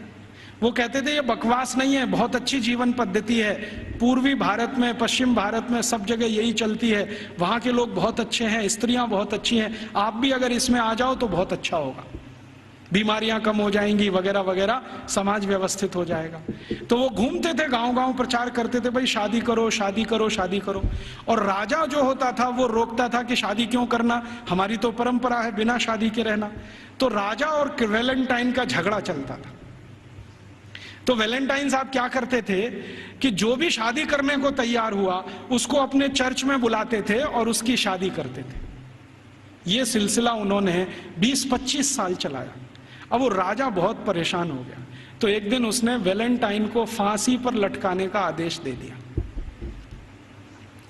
तो 14 फरवरी सन 498 को वैलेंटाइन को फांसी पर लटका दिया गया। तो जिनकी उन्होंने शादियां कराई थी वो बहुत दुखी हो गए, तो उनकी याद में उन्होंने वैलेंटाइन डे मनाना शुरू कर दिया। तो ऐसे वैलेंटाइन डे आया। अब उनके कॉन्वेंट में वैलेंटाइन डे मनाते हैं, अब हमारे भी कॉन्वेंट में चालू हो गया वैलेंटाइन डे, वैलेंटाइन डे। यहां तो कोई समस्या नहीं है शादी करके रहने की, वहां तो शादियां ही नहीं होती हैं। अब हमारे स्कूलों में वैलेंटाइन डे मनाता है, तो बच्चे क्या करते हैं, ग्रीटिंग कार्ड खरीदते हैं, अपनी अम्मा को देते हैं would you be my valentine, फिर बाप को भी दे देते हैं would you be my valentine. इन मूर्खों को पता ही नहीं कि वैलेंटाइन थे कौन, इसका मतलब क्या है। अम्मा को पूछ रहे हैं would you be my Valentine. अभी थोड़े दिन पहले बंबई में मैं एक बुजुर्ग आदमी को मिला जिनकी 75 साल की उम्र है, उनके पास 18 ग्रीटिंग कार्ड आए वैलेंटाइन डे पर, और सब में एक ही बात would you be my Valentine. 75 साल के बुजुर्ग आदमी से लड़कियां पूछ रही would you be my Valentine. ऐसा अधकचरापन है। ये सब कॉन्वेंट में से हमारे बच्चे सीख सीख के निकल रहे हैं। और इन कॉन्वेंट स्कूलों में क्या क्या सब सिखा दिया। वो कहता था ना मैकॉले ये कहता था कि ये जो कॉन्वेंट स्कूल हम चलाएंगे इनमें शिक्षा मिले ना मिले, संस्कार अंग्रेजियत के हम जरूर देंगे। तो क्या होगा, तो कह रहा है वो कि भारतवासी जितने साल इसमें से पढ़कर निकलेंगे ना, तो वो शरीर से दिखने में भारतीय होंगे, आत्मा से अंग्रेज हो जाएंगे, फिर यही हमारी मदद करेंगे और भारत को गुलाम बनाए रखने में व्यवस्था करेंगे। तो संस्कार देना है उनको तो अपना, तो वो दे रहे हैं। अब वह जो कॉन्वेंट में वैलेंटाइन डे सिखा दिया, फिर उन्होंने पता नहीं मदर्स डे सिखा दिया, फादर्स डे सिखा दिया। मदर्स डे पता है क्या होता है यूरोप में? यूरोप में एक और बहुत पुरानी परंपरा है, प्लेटो के समय से चली आ रही है, कि बच्चे जब पैदा हुए ना तो घर में तो रखने नहीं है, बाहर छोड़ देने हैं। तो उन बच्चों को मां का दूध नसीब नहीं है, तो चर्च में जो होती है ना सिस्टर्स होती है, वो अपना दूध उनको उपलब्ध कराती है।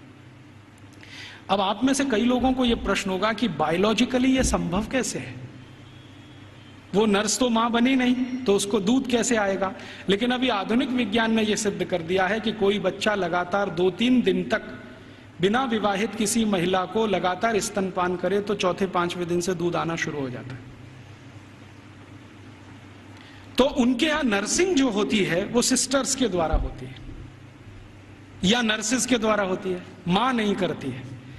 लेकिन कभी कभी साल में कोई एक दिन मनाना हो तो वो मदर्स डे मनाते हैं, जिस दिन मां अपने बच्चे को दूध पिलाने के लिए वहां जाती है कॉन्वेंट, तो उनके यहां मदर्स डे होता है। ऐसे ही उनके यहां फादर्स डे होता है। फादर्स डे का चक्कर क्या है, यूरोप के बच्चे वैसे तो घर में रहते नहीं, जो गलती से किसी ने रख लिए तो उनको अपने बाप के साथ खाना खाने का अधिकार नहीं है। डाइनिंग टेबल पर अपने बाप के साथ वो नहीं बैठ सकते। बाप अपने डाइनिंग टेबल पे खाना खाएगा दोस्तों के साथ, जब वो चला जाएगा खाना खा के तो बाद में बच्चे डाइनिंग टेबल पे बैठते हैं। लेकिन साल में कोई एक दिन वो फिक्स करते हैं जब बच्चे बाप के साथ बैठे डाइनिंग टेबल पर, उस दिन वो फादर्स डे मनाते हैं। अब उनके मदर्स डे, उनके फादर्स डे, उनके ब्रदर्स डे, उनके सिस्टर्स डे या उनका वैलेंटाइन डे, उसके पीछे कुछ कहानियां हैं। हम बिना सोचे समझे अंधों की तरह से इस पे लग गए हैं। कई बार मैं देखता हूं अजमेर जैसे शहर में, जयपुर जैसे शहर में मदर्स डे पे रैली निकाली जा रही है, प्ले कार्ड लेके बच्चियां अपने अपने हाथ में जा रही हैं, स्कूल कॉलेज उनका छुड़वा दिया जाता है, और ये सब मूर्ख सरकारी अधिकारी किया करते हैं। फिर फादर्स डे पे निकालते हैं, फिर इस पे निकालते हैं, ये सब तमाशेबाजी। ये मैकॉले हमारे यहाँ छोड़ के गया, और वो बार बार कहता था कि हमें संस्कार देना है, शिक्षा दे पाए ना दे पाए वो महत्व का नहीं, अंग्रेजियत का संस्कार देना है। तो वो दे गया। अब वो हमारे खून में घुस गया, और इतना घुस गया है कि कुछ समझ में नहीं आता ये निकले कैसे। कई बार मैं किसी के घर में जाता हूं तो पिताजी का नाम है रामदयाल, माताजी का नाम गायत्री देवी, बेटे का नाम टिंकू। अब मैं पूछता हूं कि ये रामदयाल और गायत्री देवी का टिंकू कहां से आ गया, या रामदयाल और गायत्री देवी की बेटी का नाम डिम्पल, ट्विंकल, बबली, डबली। क्या है बबली का मतलब, क्या है डबली का मतलब, इस तरह के नाम हमने रखे हुए। घुस गई अंग्रेजियत हमारे घर में। हम सब मातृभाषा में हिंदी हैं और रोज घर में बोलते हैं हो Rajiv Dixit, she is my Mrs. तो मैं पूछता हूं really she is your Mrs? क्योंकि यूरोप में मिसेस का माने धर्म पत्नी को छोड़कर कोई भी महिला, और उनकी धर्मपत्नी कहती है, ओ Rajiv Dikshit, he is my mister. तो मैं पूछता हूं रियली? क्योंकि यूरोप में मिस्टर का माने पति को छोड़कर कोई भी पुरुष, और मिस तो बहुत ही खराब है। मिस है फ्रेंच शब्द है। मिस का माने एक ऐसी महिला जो जिंदगी भर वैश्यावृत्ति करे, शादी ना कर सके, वो मिस है। हम बड़े गर्व से लिखते हैं मिस फलाना, मिस ढिमाका, मिस ये, मिस वो, बिना सोचे समझे। और सबसे खतरनाक शब्द यूरोप में है अंकल। सबसे खतरनाक है, क्योंकि जिसके बारे में आपको कुछ बताना ही नहीं हो उसको अंकल बोल दो, जिसके बारे में नहीं बताना हो उसको आंटी बोल दो। हमारे यहाँ अंकल आंटी कैसे हो सकते हैं? या तो चाचा होंगे, या तो काका होंगे, या तो मामा होंगे, या तो मौसा होंगे, या तो ताऊ होंगे। सब कुछ हमारे यहाँ निश्चित है। अंकल तो बहुत ही अनिश्चित शब्द है, आंटी तो और भी। मैं कॉलेज छोड़ गया तो हमने अपने बच्चों से मम्मी बोल, डैडी बोल, ये बुलवाना शुरू कर दिया। मम्मी का मतलब है मरा हुआ, और डैडी मरे हुए जैसा, और बड़े शौक से बुलवाते मम्मी बोल, डैडी बोल। अब यूरोप में जो भूषा थी ना, वो हमारे कॉन्वेंट में घुस गई। यूरोप में क्या टाई लगाना है, सूट पहनना है, क्योंकि ठंड बहुत है। हमने यहाँ 50 डिग्री टेम्परेचर वाले अजमेर में भी टाई लगवा दिया सबको। इतनी भयंकर गर्मी है, अंदर से पसीना पसीना हो रहा है। और कभी कभी तो रोज मैं ये दृश्य देखता हूँ, एक दूल्हे राजा जून की गर्मी में शादी करने जा रहे हैं, 3 पीस सूट और टाई लगा के घोड़े पे चढ़ के बैठे हुए हैं। उनको पूछो, भाई तुमको सुपर इडियट बनने का यही दिन मिला है? कहता है, राजीव भाई एक दिन तो कर लेने दो, तो तुमको यही दिन मिला है अपनी शादी का? ऐसे हमारी भाषा बदल दिया, भूषा बदल गया, भोजन बदल गया। कॉन्वेंट स्कूलों से बच्चे सीख रहे हैं पिज्जा खाओ, बर्गर खाओ, हॉट डॉग खाओ, कोल्ड डॉग खाओ, चाउमीन खाओ, नूडल्स खाओ। तो उनका भोजन, उनकी भाषा, उनकी भूषा, उनका भजन, रॉक म्यूजिक, पॉप म्यूजिक, सब कुछ घुस गया। अब ये कर दिया सब बंटा था। अब ना तो हम भारतीय रह पाए, ना अंग्रेज बन पाए। अगर कोई सभ्यता खिचड़ी बन जाए, उसका भविष्य बहुत खराब होता है। मुझे कई बार ऐसा लगता है कि या तो हम भारतवासी पूरी ताकत लगा के अपने को अंग्रेज बना लें, नहीं तो पूरी ईमानदारी से भारतीय हो जाएं। ये अधकचरे ना रहें बीच में, क्योंकि इस अधकचरेपन ने हमारी जनरेशन्स को, पीढ़ियों को खत्म कर दिया। तो इस अंग्रेजियत के शिक्षा तंत्र ने जो यूरोप से आया, क्या किया है आज हमारे देश में। एक दो और उदाहरण देता हूं। कॉन्वेंट स्कूलों में किताबें पढ़ाई जाती हैं जिनमें बिल्कुल स्पष्ट बच्चों को सुनाया जा रहा है, पढ़ाया जा रहा है कि भगत सिंह तो आतंकवादी, ऊधम सिंह तो आतंकवादी, चंद्रशेखर तो आतंकवादी, और महाराजा रणजीत सिंह तो लुटेरे। आप जानते हैं सिख समाज के बहुत प्रतिष्ठित धर्मगुरु महाराजा रणजीत सिंह, जिन्होंने न सिर्फ अंग्रेजों से लोहा लिया बल्कि मुसलमानों से भी इस देश को बचाया, उनको लुटेरा। हमारे भारत में एक जाति है जिसको जाट कहते हैं। जाटों के बारे में अंग्रेज ये कहा करते थे कि इनकी ताकत बहुत है, इसलिए उन्होंने जाट रेजिमेंट बनाया। आपको मालूम है जाट रेजिमेंट? ऐसे ही जाटों के पैरेलल महाराष्ट्र में है मराठा, वो भी एक तरह से जाट ही हैं। तो मराठा रेजिमेंट बनाया, जाट रेजिमेंट बनाया, क्योंकि इनमें ताकत बहुत है। इनका जो डीएनए है ना, बहुत स्पेशल किस्म का है। लड़ना, लड़ाना, मारना, मरना, उनको इसमें मजा आता है। कभी भी अपनी जान की परवाह नहीं करेंगे, हाँ किसी के लिए भी जान दे देंगे, ऐसे लोग। तो जाटों को अंग्रेजों ने लिख मारा और कॉन्वेंट स्कूलों में पढ़ाया जा रहा है अंग्रेजों के जर खरीद गुलाम। अब ये बच्चे बार बार पढ़ रहे हैं, रोज रोज पढ़ रहे हैं, रोज रोज पढ़ रहे हैं, रोज रोज पढ़ रहे हैं, तो थोड़े दिन में मान ही लेंगे कि हाँ भगत सिंह तो आतंकवादी था, ऊधम सिंह भी आतंकवादी था। क्योंकि एक झूठ को आप बार बार कहो, बार बार कहो, बार बार कहो, तो 10-20 साल में सत्य तो हो ही जाएगा। एक कॉन्वेंट स्कूल की हिस्ट्री की किताब में मैं पढ़ के आया, और वो किताब मैंने संभाल के रखी हुई है। झांसी की रानी लक्ष्मीबाई ने भारत की आजादी के लिए कुछ नहीं किया, और उसका जीवन चरित्र लिखा गया है कि वो एक अंग्रेज अधिकारी जॉन लेक के प्रेम और मोहब्बत में ही फंसी रही जिंदगी भर। झांसी की रानी लक्ष्मीबाई के बारे में ऐसी सब चीजें पढ़ाई जा रही हैं। और धीरे धीरे हुआ क्या है, इन कॉन्वेंट स्कूलों के बनाए हुए सिलेबस को भारत सरकार ने सारे देश का सिलेबस बना दिया है, पूरे देश का। अब संसद में भले ही कितना हंगामा हो, लेकिन सरकार कहती है जी सत्य तो यही है, क्योंकि अंग्रेजों ने लिखा है। और हमारे प्रधानमंत्री भी कहते हैं सच्चे सत्यवादी तो अंग्रेज ही थे जो हमको ये सब सिखा के गए। ये स्थिति हमारे देश की है। तो ऐसी गंभीर स्थिति में हम सबको सोचना है, आज शिक्षक दिवस है, तो हम सब सोचें कि इस शिक्षा का क्या करें जो यूरोप से आई है और हमारे देश में जड़ जमा के बैठ गई है। मुझे बहुत कष्ट होता है आपको ये बताते हुए कि भारत में जो कॉन्वेंट स्कूल चल रहे हैं, आप जानते हैं इनके पास सबसे ज्यादा भूमि है भारत देश की। मैंने संसद में एक प्रश्न करवाया था, आप यहां बैठे हैं, मेरे एक दोस्त हैं अखिलेश कुमार करके गोरखपुर से, और उसके पास के क्षेत्र से सांसद हैं। मैंने कहा जरा ये पूछ तो लो कि भारत में सरकार के बाद किसके पास सबसे ज्यादा जमीन है। तो उत्तर आया कि सरकार के बाद सबसे ज्यादा जमीन चर्च और उनके कॉन्वेंट स्कूलों के पास ही है। रेलवे से भी ज्यादा जमीन इनके पास है। और हजारों हेक्टेयर जमीन 1-1 रुपए के लीज पर दी गई है। हजारों हेक्टेयर, 1 रुपए का लीज, 2 रुपए का लीज, माने साल में वो 1 ही रुपया देते हैं, हजारों एकड़ जमीन भारत की इस्तेमाल कर रहे हैं और उनकी मिल्कियत है। 1820 से अंग्रेजों की सरकार ने ये जमीन देना शुरू किया, 2006 तक ये आबाद गति से चालू है।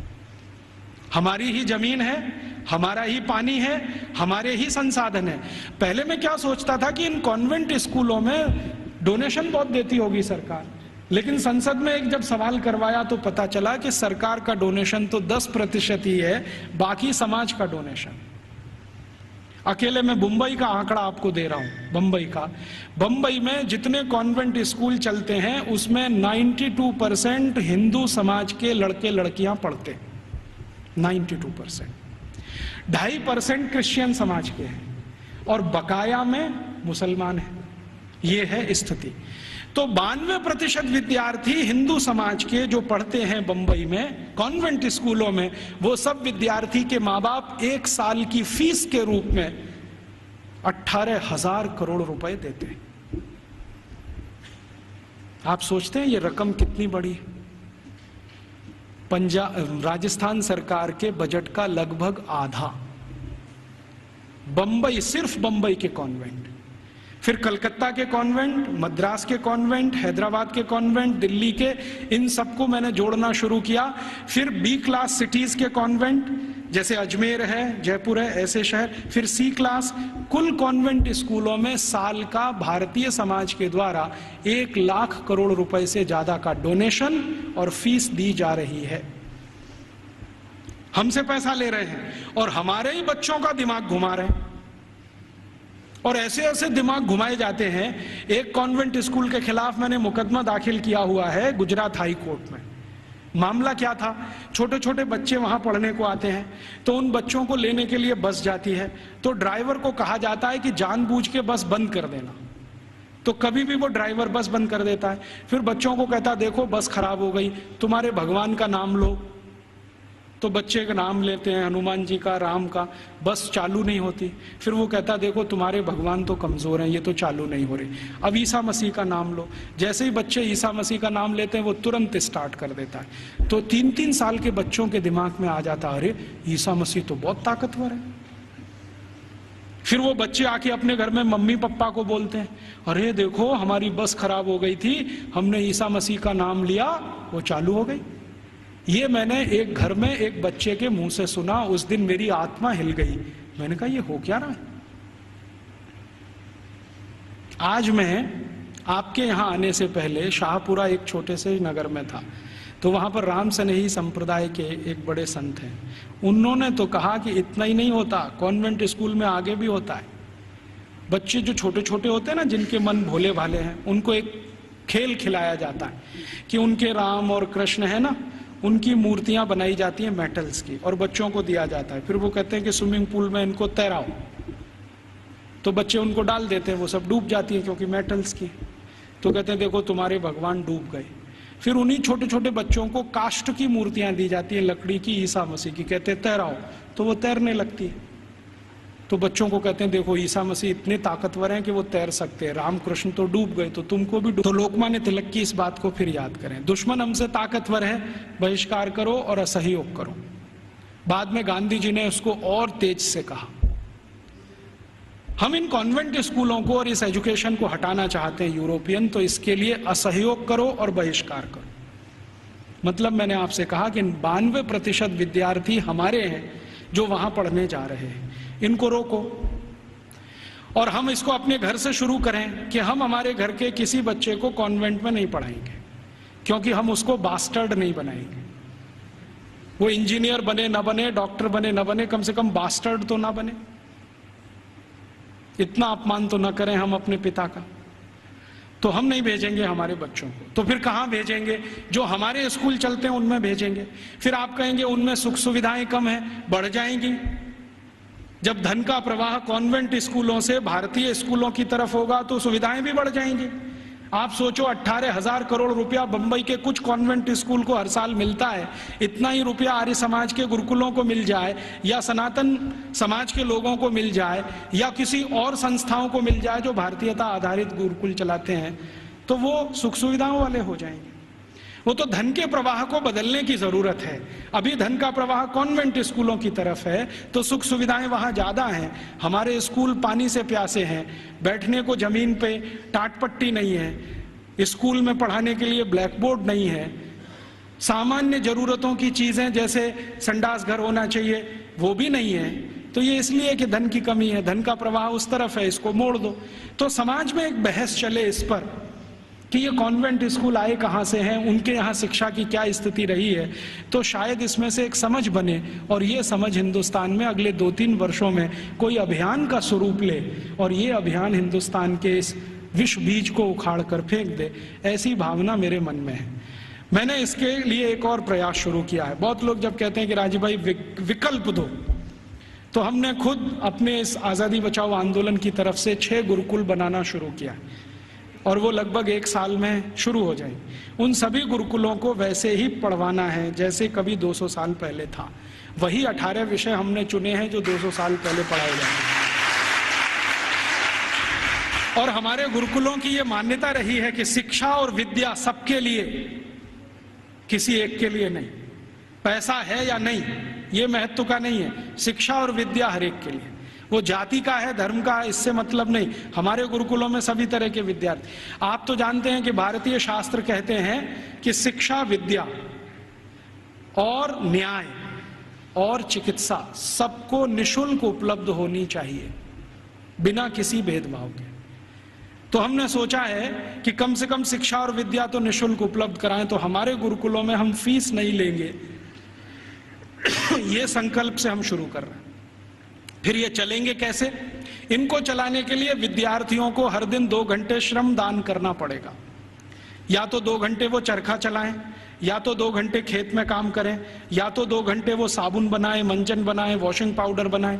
उनको हम बिकवाएंगे और उसके लिए मार्केटिंग नेटवर्क खड़ा कर रहे हैं पूरे देश में, स्वानंद बाजार के नाम से। इनमें ये वस्तुएं बिकेंगी, उससे आमदनी होगी और गुरुकुल उससे चलेंगे, फीस किसी को नहीं देनी पड़ेगी। और हमारा ये मानना है कि जो विद्यार्थी 14 साल पढ़कर निकल गया, कम से कम हर एक के पास 2.5 से 3 लाख रुपए होगा जो उसके अपने श्रम की कमाई होगी। उससे वो अपना कोई व्यवसाय शुरू कर सकेगा, 2,000 रुपए की नौकरी के लिए नहीं भागेगा। और इन सारे गुरुकुलों को हम ज्ञान आधारित बना रहे हैं, डिग्री आधारित नहीं, क्योंकि ज्ञान ऊंचा होता है, डिग्री ऊंची नहीं होती कभी भी। अंग्रेजों ने हमको उल्टा फंसा दिया, ज्ञान आधारित हिंदुस्तान को डिग्री में फंसा दिया। अब हम किसी की भी परीक्षा लेते हैं तो भाई तुम्हारे पास डिग्री क्या है? डिग्री कोई महत्व की नहीं होती। चरक ऋषि की क्या डिग्री थी? सुश्रुत ऋषि की क्या डिग्री थी? सांख्य दर्शन की जिन्होंने पूरे दुनिया को बता दिया, उनकी क्या डिग्रियां थी? खगोल शास्त्र में इतने बड़े बड़े रिसर्च हो गए। आज दुनिया कहती है कि प्लूटो ग्रह नहीं है, हिंदुस्तानियों ने तो 14वीं शताब्दी में कह दिया था कि प्लूटो ग्रह नहीं। अब दुनिया मानती है कि प्लूटो ग्रह नहीं। सूर्य की दूरी पृथ्वी से कितनी है ये आज बोलते हैं, 9वीं शताब्दी में तो हिंदुस्तानियों को मालूम था कि सूर्य और पृथ्वी की दूरी कितनी है। तो ये जितनी महान बातें करने वाले लोग, इनके पास किसी के पास डिग्री नहीं थी, ज्ञान था। ज्ञान ऊंचा होता है, डिग्री नहीं होती। तो हम वही ज्ञान आधारित शिक्षा और विद्या लाना चाहते हैं।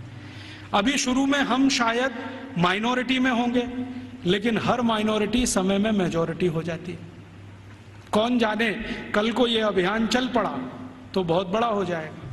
शुरुआत तो 1-2 से ही होती है, बड़ा होते होते तो बहुत बड़ा सागर बन जाता है। भगत सिंह तो अकेला था, फांसी पे गया, उसके साथ सुखदेव राजगुरु अकेले थे। सबसे पहले तो मंगल पांडे अकेला था, क्योंकि उसकी छावनी में कोई मदद करने को तैयार नहीं। फिर देखो कि हजारों लाखों मंगल पांडे हुए। तो आज हम शुरू कर रहे हैं, हो सकता है थोड़े दिन में ये हजारों लाखों हो जाए, लेकिन इसमें आप सबका प्रयास होगा तो होगा। अकेले हम करेंगे तो नहीं होगा। तो आप भी इसमें लगे, हम भी लगे हैं। और आप में से जो आर्य समाजी हैं उनके लिए तो ये बहुत आसान है। मैंने एक पाठ्यक्रम तैयार किया है, आर्य समाज के जितने गुरुकुल भारत में चलते हैं उनको हम वो दे सकते हैं। हमारा उस पर कोई कॉपीराइट नहीं है, सबको कॉपी करने का कंप्लीट राइट है। क्योंकि हम मानते नहीं कि ज्ञान पर किसी का विशेष अधिकार है। ज्ञान तो सबके लिए।